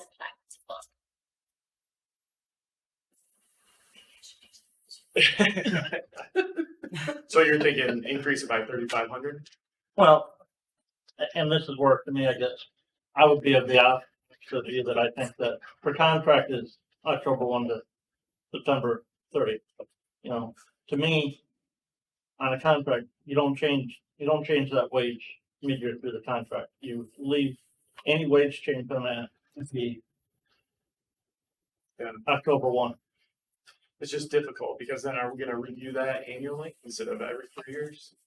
Well, you know, if we include language that she's gonna get whatever increase we apply to an employee, she gets it, but it's just not effective until January 1st. until October 1 of the next year. And, you know, and again, so if today we said we're gonna apply a 7% increase to 3,500, or to the 5,500, yeah, 50,000, that $3,500 increase, are we, to be effective October 1, are we now going to apply an increase to that again January 1st? We just gave us 7% raise on that. Should we apply another raise January 1st, or should that, any change to the employee compensation, she would benefit, but it would be based on her contract year? But then she would have to wait months for that increase. So Mr. Chairman, I have a comment to make. Dr. Luprillo served 3 years splendidly. So instead of including with our wonderful employees who deserve their raise, whatever percentage we will be thinking about, rather than including with the employees, example only, now she makes $50,000, no insurance, nothing. We are not providing the cars or anything. And she can have the van. They have to agree though. But my point would be 3 years, you have mentioned $3,500 or something like that. I say increase from 50 to 10,000. Give her next 3 years, 60 times 3. I will be 92 by then. So I'm good with the contract rate. First year when we get pay raise, I'm good with the being effective. I'm with John. It was 5% previous year. So I'm with John. I think we did 50,000 and then January 1st, whatever that raise is, and then it just moves forward. every year, Yeah, it just it's whatever we as a board decide for the employees, that's what the medical director will get also. so this says 7.5 this year, next year economy is 7.5 last year. We haven't even set anything. Yeah, we haven't said So anything this this year. what we did last year is won't even affect. Contract going forward. Right. I am for whatever the best for the employee as well as for our organization, nothing else. I moved to some contract. I second. Okay. Does that make sense? Teresa, you got that? Okay. All right, further discussion. Again, I would rather see that change to that base, and I would rather see that contract price change October 1. Okay. Very good. All in favor with an aye? Aye. Opposed, the same? Aye. Okay, motion carries. Thank you for your service, Dr. Luttrell. Moving on, building security. All right, so I'm gonna let Teresa help me out with this one. Because she understands some of the technology better than I do. Yeah, so again, we're continuing to try to update our systems and keep them up to date and improve security so that we keep our employees safe. And this will add some additional key fob entry access doors, which will help keep us secure the buildings in a little bit better fashion than what we have today. Also, the technology has changed, and we're starting to phase in some of the newer technology that is more secure. And so as part of this plan, the key fob, the additional doors that we're doing interior will be taking the card readers from the exterior doors, bringing them in because they're an older technology, and putting the newer, more secure technology on the exterior doors. So we're adding some doors inside, and then we're changing out the doors that are outside with newer technology. Makes sense. Any questions? Thank you, Mr. Chairman. You are using the new technology as you mentioned. On the exterior doors. So So the new equipment that's being purchased will be an upgrade in technology that's more secure. I wonder, Mr. Chairman, that allows like our federal government, when we walk in, we swipe it or just show it. It will register. Tom Matthew came 7:45 a.m. I left 11 o'clock, never came back. Well, But it doesn't tell you when you leave because you don't swipe on your way out. But yes, it would call us every time somebody swipes I in. think it's something, Mr. Chairman, we should look into because I have been many of our buildings for various meetings. I am there. Employees coming in 15 after 9 or whatever reason, they may be attended the meeting. At least we are keeping up with the current system. You're welcome. Question on the Hillsdale location. Has this been discussed with the MSU extension? No. But it shouldn't really affect them much in the way it just will just be replacing their keys with fobs. Because that conference room, community room is used by many organizations. Are they giving keys to lots and lots of people? I mean, we can give fobs out to lots and lots of people. I think But that- smart to Well, keep track of Yeah, what, we who's can, then going. we'll know where the, yeah. who's And that is part of the problem. We don't know who has a key to that door down there. But what But- happens during the day is somebody from MSUE comes in, they unlock the door and the door is unlocked. It's an exterior door that's unlocked during the day. Same thing happens upstairs to the health department. When we open the building, the door is unlocked, and so anybody can come in.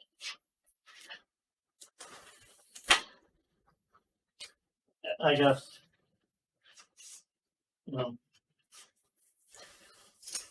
I'm hesitant to say go ahead and do this. We haven't had communication with the tenant that's in that space that uses that quite extensively for multiple different meetings, whether it be extension related. There's been times that commissioners have had meetings out there. There's been the Michigan Township Association had meetings out there. How are we getting in? Some of those meetings, there would be MSUE staff there. Who would have But some of those there's not, and you check out the key and you get the key. Well, you can Then they could check out a fob and get the fob. I can tell you that we did it here in this building without checking with the tenants in the building. And everybody has been, very appreciative of the system. They like it because they don't have to have a key. They like having the fob because they don't have to put it into the lock and try and get the door. Well, and also to Teresa's point in finance, she said that it takes $1,500 to rekey a building. To rekey this building So last all time, it these was like keys are out $1,200. there in Hillsdale, and again, this is more Hillsdale, obviously issue. But if there's already out there, and you have no idea who has these keys, and you have to rekey these, but it's a lot easier. Oh my gosh, we got 10 fobs out there, and we have no idea who has 10 But- fobs. Shut them off. You shut But that. so instead of, in Hillsdale, instead of checking out a key, they check on the fob. Correct. Okay, and it's easy to check out a key and go have one made to duplicate. Correct. But you can't do that with a fob. So actually, it's a better deal, and there would be no difference between checking out a key or a fob. And we can Right. give fobs to MSUE that they have available for checkout. Right. And if somebody checks out a key and doesn't bring it back, then we have no recourse but to rekey the lock. If they check out a fob and don't bring it back, we turn the fob off. Correct. Good solution. Any motions out there floating out there? Make a motion, we approve, fob. Security upgrades. Building security improvement plan. We have a motion. What is? No, for what? The We have total a- cost is like 27,000. It's 93, I'm paying, 9401. no, it's there. $24,582 total. There we go. Oh, I'm sorry. So there's 9401, 9371. 505, 5800. All right, we have a motion support. Any other further discussion? Is there money in the budget for the? Yes. The infrastructure grant. Yeah, it's an infrastructure grant. So it's not coming out of general funds or anything like that. So we came in under budget on our paint and carpet, so we still have money in the budget for capital improvement. Spend it. All right, all in favor with the motion with an aye? Aye. Opposed the same? Motion carries. Building security improvements. Moving on, AAA. Financial year 25 provider allocations, page 116. So even though Laura wasn't able to be with us today, Teresa and I feel prepared to answer whatever questions you have about this. So we strongly feel that this is the best proposal that we can push forward at this time.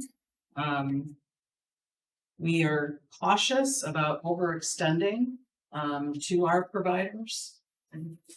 You know, the AAA is a pass-through organization as far as funding gets passed through to the AAA and over to work and contracts. We do have a small program, as was mentioned in public comment, community living program, we administer, and of course we have Victim of Crime Act, but that's a different grant that pays for those people. So anyway, that's all. I have a couple of comments I would like to make. So, one, the question was asked in public comment, why the AAA's cuts were not listed on this one page. And I had asked Laura Sutter that exact same question. I'm like, why isn't it shown here? And it's because this is a contract. These are contractual providers. So it doesn't really fit here. That's why you don't see it here. The AAA did receive for their community living service dollars that are funded by these funding sources that were cut. They did get the same 10% cut that everybody else got in those funding sources. It is not here because it's not a contract that is a separate provider contract. So the things that are, I think, important to remember is that we are a small agency and we need to be conservative. Because unlike some of the AAAs that are out there, some AAAs stand alone. Our AAA is a small autonomous division of public health. The AAAs that stand alone, they have fund balances, right? Our AAA does not have a fund balance.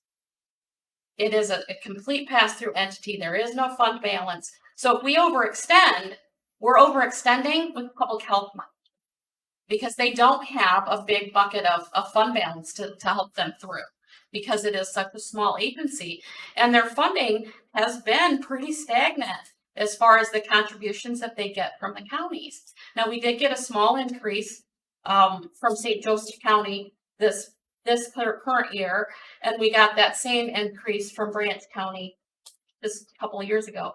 But largely, this funding has not changed very much over the course of time.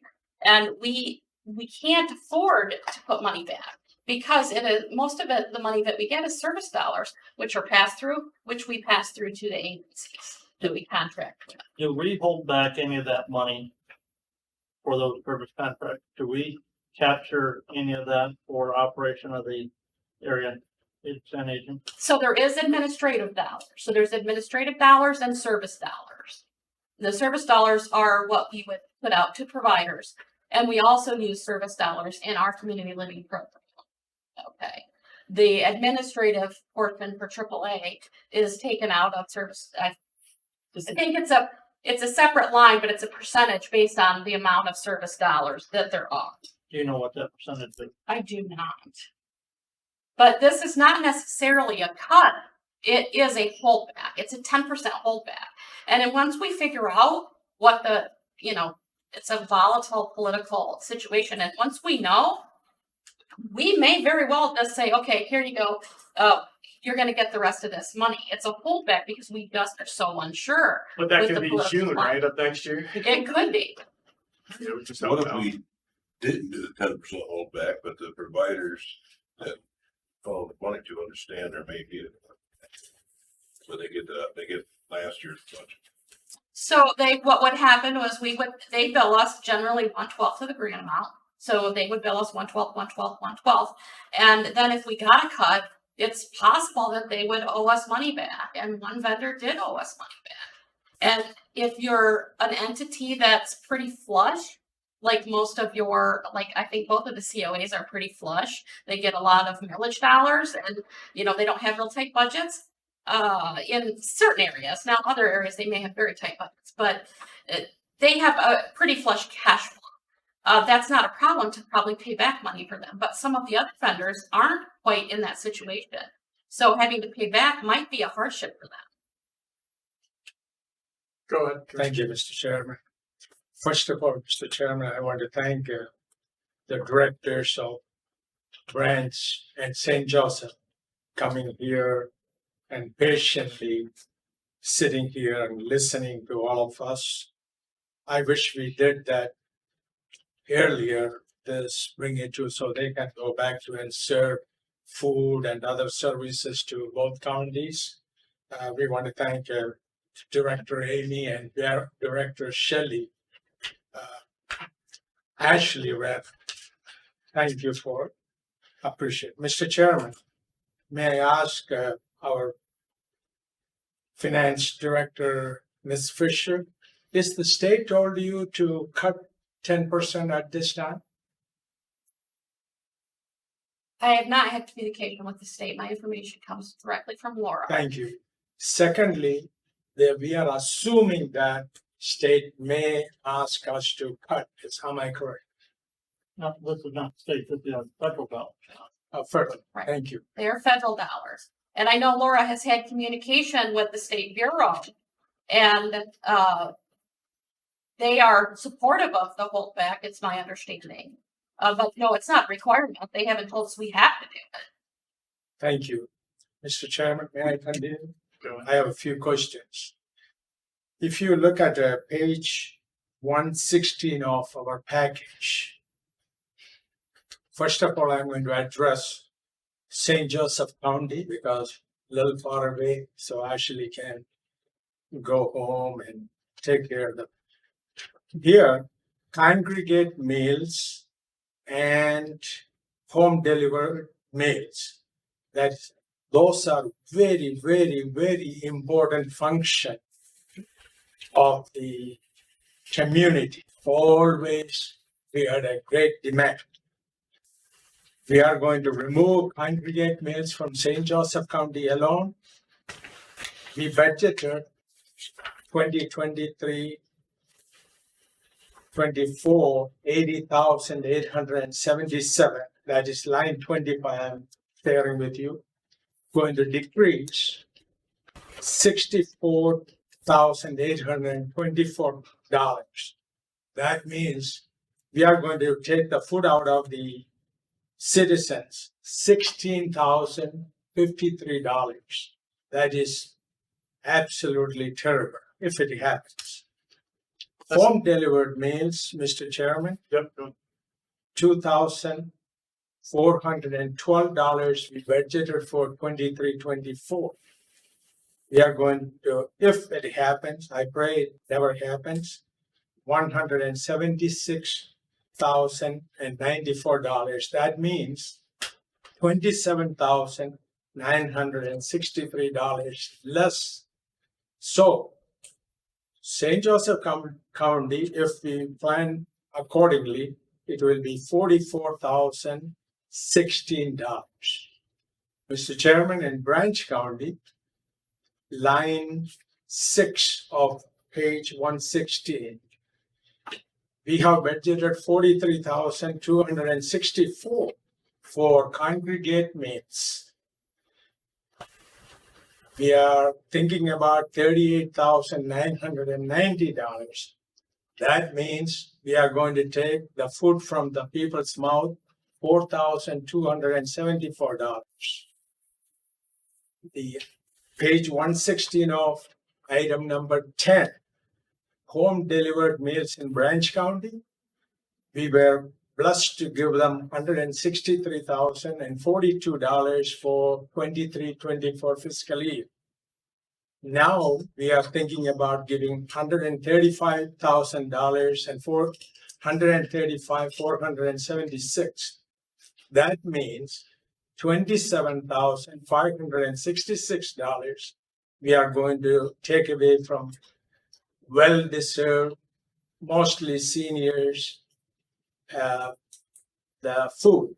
That means $31,840. That's a lot of money. While we are lock and keys and roof, ceiling, driving, everything, we are putting money into it, but we cannot find food for our wonderful citizens who serve and serving volunteering. Thank you, Mr. Chair. You're welcome. I will point out though that this is a pass through. And so when we had those major cuts that have happened, that was from that 44%. Am I correct in saying that, Teresa? Yeah. That was because of the federal cut from last year. So as a pass through, that money passes through AAA to the providers, and that happened because of this drastic cut from the federal government last year. So it has nothing to do with leadership in this room. It has everything to do with leadership at a much higher pay grade. Commissioner, I think we were talking about leadership. As leaders, we at times have to say the initial allocation is going to be less because we have no idea that we're going to get that full allocation from the federal government. We have to make those tough decisions at times. And if we get full allocation, that increase, that funding will be distributed back out again. But if we don't get it, we don't have the fund to continue to pay that full amount to those agencies. And if you have read anything about the federal budget proposals that are out there, I'm not even sure that a 10% reduction is enough on some of those different line item budgets that they've been discussing in Washington, D.C. We have to be fiscally sound. Holding back some right now, to me, is better for the agency than going out and saying, well, you either owe us back or we're not going to cut you a check for 3 months till we settle up that difference as to what we paid you compared to what we should have paid you, because in July of 25, the federal government passes a final budget for the 25 fiscal year. Well, to Teresa's point too, some of these providers probably don't have the money to pay us back. I would assume there's, the bigger ones. Go ahead. As a pass-through organization for the money, you have the ability to designate which provider gets how much, or do you just evenly disperse the money, or how is that done so that each provider gets a 10% cut? Let's just say you designate the money evenly across the board to each provider. Does everybody get a 10% cut from their piece of the pie? So the way this works is there's an annual planning cycle. There's a 3-year plan, and the 3-year plan determines how we're going to target where the funding goes. It's not just necessarily an even split. It's targeted funding based on a bunch of factors, which Ashley could probably tell you more what factors have to be involved. But it's targeted by need and different things. And then every year, annually, there's the annual budget and plan that come here to this board, and the funding is targeted that way based on the 3-year plan. These 10% cuts are based on only the funding sources that are federal, that we received the large cut on in the current fiscal year. And we picked 10% because we were hopeful. And again, to Commissioner Leininger's point, I'm not sure 10% is enough based on what we saw this year. But we did determine that 10% was a good place to start. It gives us a little protection, but it doesn't totally break the bank for the providers. So we tried to cut 10% equally from every provider that gets those funding sources. There are some providers that we could not cut 10% from because we have minimum dollars that we have to spend. And they were so close to the minimum, we could not cut that 10%. So the authority is there to designate which providers can and cannot be Held back. held back. Yeah. So, and you guys make those final decisions. So we as management come up with this proposal, we bring it to you, but you are the ones that make the final decisions. So we could say, let's do the holdback program, save for the ones that have the minimums that can't, and the 2 COAs. You can do whatever. Because when I look at this, I agree with Commissioner Leininger that that maybe 10% is not enough. But the director, they're telling us, hey, and I believe, like, listen, if this happens and we get these major cuts, they have what we've heard from Teresa, flush with cash, right? They have the ability to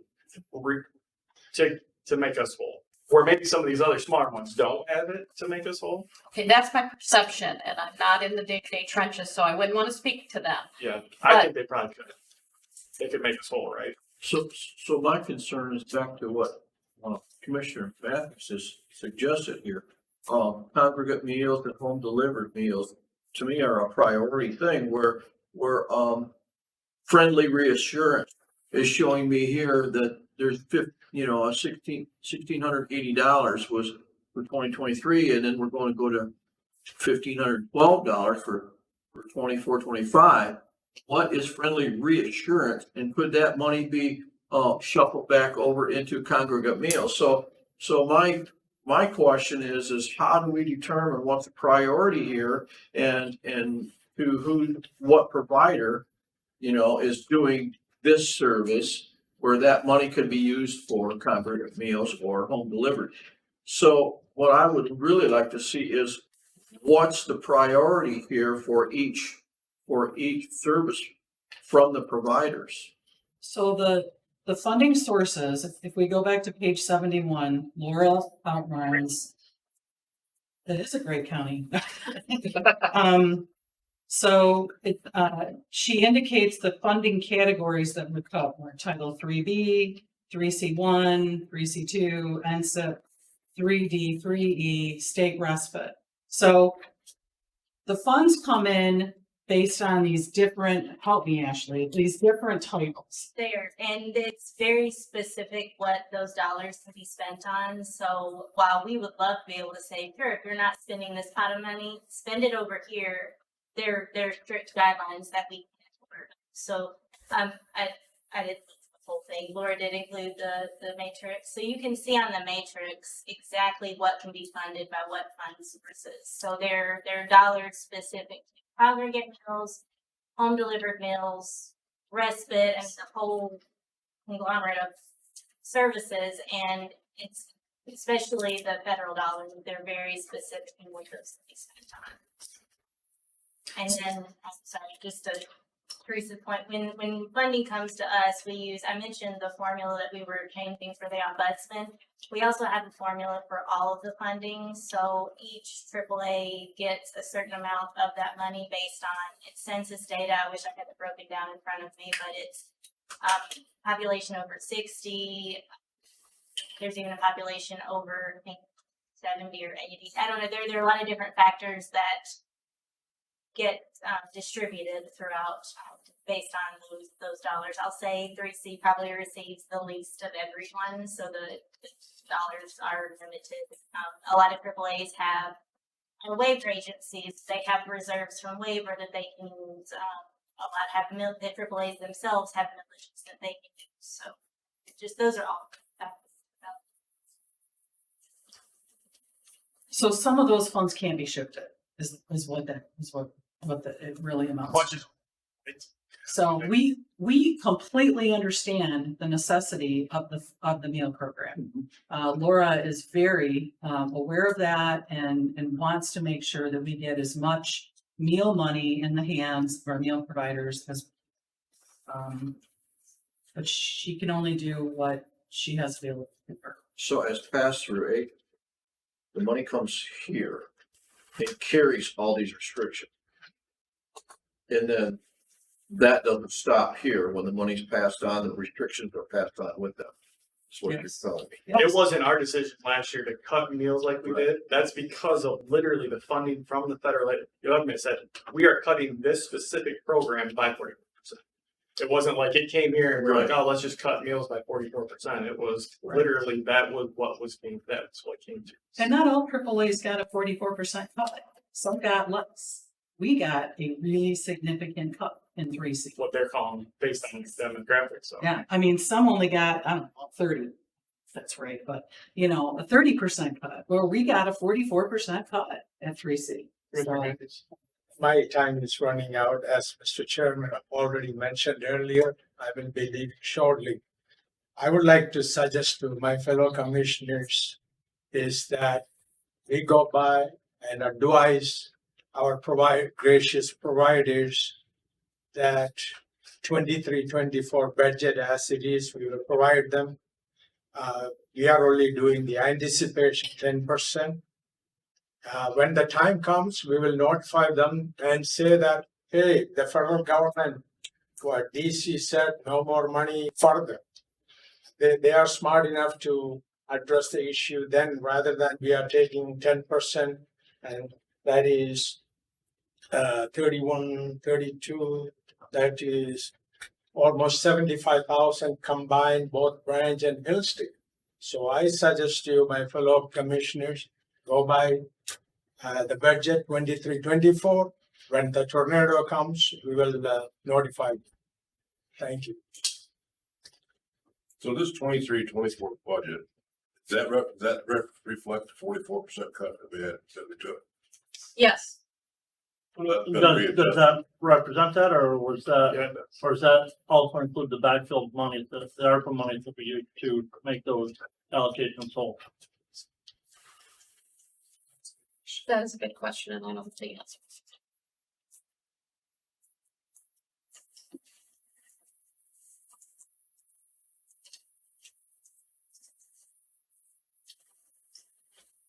When is it determined that we are able to stop the holdback? I know we keep on saying when we decide to stop that holdback, then we, release the full. Is that literally not until the actual budget comes out and is voted on? Is that what our? So we get these notifications, these statement of grant award notifications, and it can be month to month. So that's all the information the agency has. Is, whatever SGA comes through. That's how much money we have that month. To your point though, oh, I'm sorry. Nope, I'm in the crowds. Anytime the board wants to make the decision to stop holding it back, if the board feels comfortable with the political climate at that time and feels like there's, it's safe to go ahead, then the board could change their mind and issue this funding at any time they wanted to. I would expect that Laura would decide that it was safe when she had a full year grant. How much of a issue would it be if we did approve the budget? If we approve the holdback, exempting the 2 county COAs? I don't know that it would be a problem at all. I think you might have then other providers in here next month. And they're welcome to join us. And ask why they got a cut or a holdback when nobody else did. Right. Well, and I think it's justifiable because I think if we did go according to Boyle with our 2 COAs, and I would assume that if we did have a cut and the same situation happened this year that happened last year, would the 2 county COAs be able to reimburse us if there were any discrepancies? Or required to. Yeah. And our contract states that if the funds aren't available, they're not distributed. Right. So I don't really see how it's on the hook for it. It's a concession. That's what I would offer that out there, but that's one. Commissioner, does St. Joe County have a millage for its, Yes. you know, how much revenue that generates? Cam, do you know what's our revenue on our senior millage? We have a 0.75 mils, and it's about 1.8 million. What was that amount last year? 1.8. What was it last year? For 2024, it's 1.8, What was it for 2023? hopefully 1.6 or 7. Close to it. Commissioners, I just looked at Branch County. You have 2 millages for senior services. Yeah. With your increase in your taxable value, the 2024 levy is going to produce $143,000 additional revenue for senior services. We're talking right now a holdback in Branch County of $38,000. Ours is 52. Yours is 52. I didn't do the math. I'd have to look and see the math. This is just a holdback at the time being. We may grant it, but to me, if we don't, and then we have to come back and ask for a payback or reduction in the future, we have not acted fiscally responsible. But, and I guess to that point, if our COA directors are telling us that there could be services cut, then I would rather them go, you know, to have a continuation and not having services cut. And then again, if we need to have them dip into general funds to pay us back, if that's, you know, worst case scenario, then I'm willing to do that from my standpoint. Go ahead, real quick, Teresa. So if they have to cut because we're cutting them now, what are they gonna do when they get to the end of the year and there's not enough money? They're saying if when they get to the end of the year, they're not gonna cut their services, they're gonna have to find a way to pay for them, is what they say. So why do they have to cut now if they don't have to cut if the cut comes at the end of the year? I don't understand.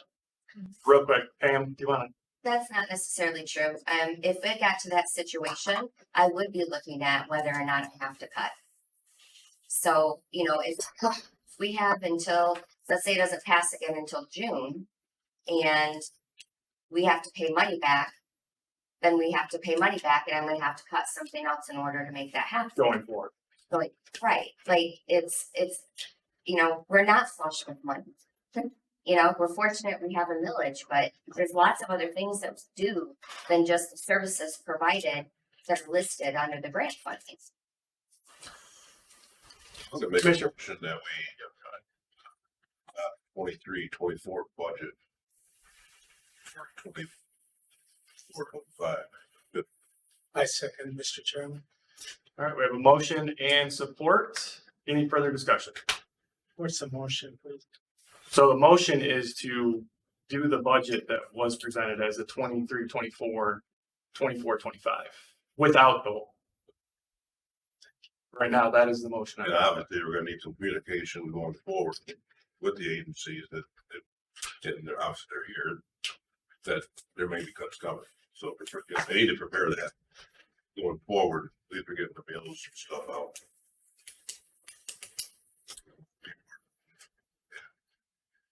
School kids, they had to feed them all through the summer.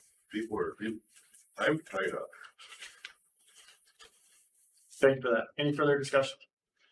I want to thank our staff plus Ashley and Amy, the directors. I know it is only $70,000, Mr. Chairman, but 70 plus. However, we don't want to take a break. The federal government will hear from us. They will provide, if not, like Commissioner House said, hey, people are hurting, they need food, and we need to support no matter what. All right, very good. We have a motion on the floor for adopting the 24-25 without the hold. All in favor with an aye? Aye. Aye. All opposed, the same? Aye. All right, 3-2, motion carries. Thank you, Mr. Randall. You're welcome. Moving on. Financial controls policy, page 120. This was discussed at the Program Policy and Appeals Committee. I believe the second time, yesterday, and I would move for approval of the financial control policy as presented. With the motion, we have a motion and support. Further discussion? Well, you know, that we really picked that apart and. Well, thank you. Very good. All right, all in favor with an aye? Aye. Opposed, the same? Motion carries. On to F, quality improvement plan, page 151. Again, this was something that was discussed yesterday at the Program Policy and Field Committee. As Teresa indicated earlier, it is something that is a requirement now as part of our accreditation requirement. And so I would move for approval of the quality improvement plan and not just a plan, but it's a quality improvement policy and plan as presented. All right, we have a motion. Do we have support? Support. Motion and support, further discussion. Thank you all for going through that. All in favor with an aye? Aye. Opposed, the same? Very good. Motion carries. September board meeting schedule. We talked a little bit about this in finance committee. So we have 2 board members who will be at a conference on our planned date, September 26th. And the question is, should we move the meeting? We're saying currently it is September 26th, and we're gonna have 2 that are gonna be missing there. I'm gonna be gone the 27th, so moving it to Friday is gonna be Would not work would for not me. It's the 25th. They're Is it for 3 days? they're going to the MAC conference, so that it starts on Tuesday, Wednesday, Thursday. Okay. What if we did the 19th? Just a week earlier.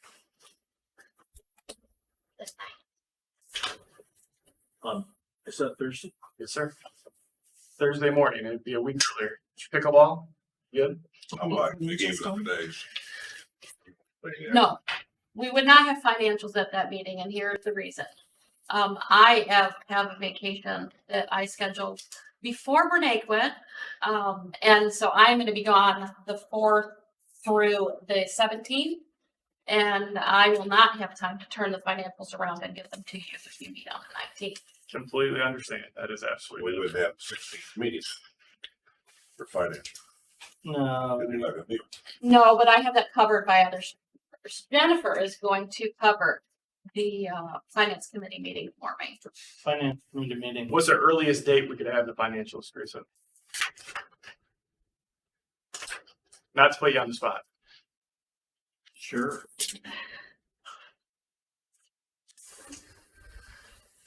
I could probably, what I anticipate is that I'm gonna be working a lot of hours that week, and I'll probably have them done on Saturday or Sunday, the 20th, the 21st or the 22nd.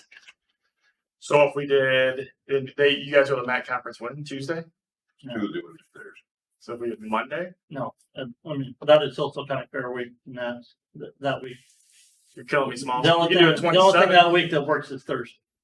You would. So 27th does not work? For him, because he's got cops. He's got 8. Well, we have a Hillsdale representative, I guess I'm saying. Would you be able to make that week or? I should be able to make that week on the Thursday, yes. But we're not gonna be able to do it. We're Thursday, talking about Mac. What Just- about the 23rd? Just throwing this out there, there's no board meeting in October. You could move it back to the first week of October if that works better for you. The first week in October? October 3rd. It works for me. I like it. Jeff? Let's see if the Well, room is yeah. open then. Yeah. could you We just move our work finished at that county to. Why don't we look at doing it the 3rd? 3rd at 9 o'clock? Over there. We're just making sure the room's available. So use your pencil, not your pen at the moment. Well, we got key fobs to get in. Yeah, No, we don't. not yet. Not yet. You might by October. It looks like the room is available. Perfect. And so All right. 10-3. Put it in your calendar. So finance and PTA is still available. It's still okay on the 16th and 17th, or the 16th, right? For finance. And the 18th for And the 18th for PTA.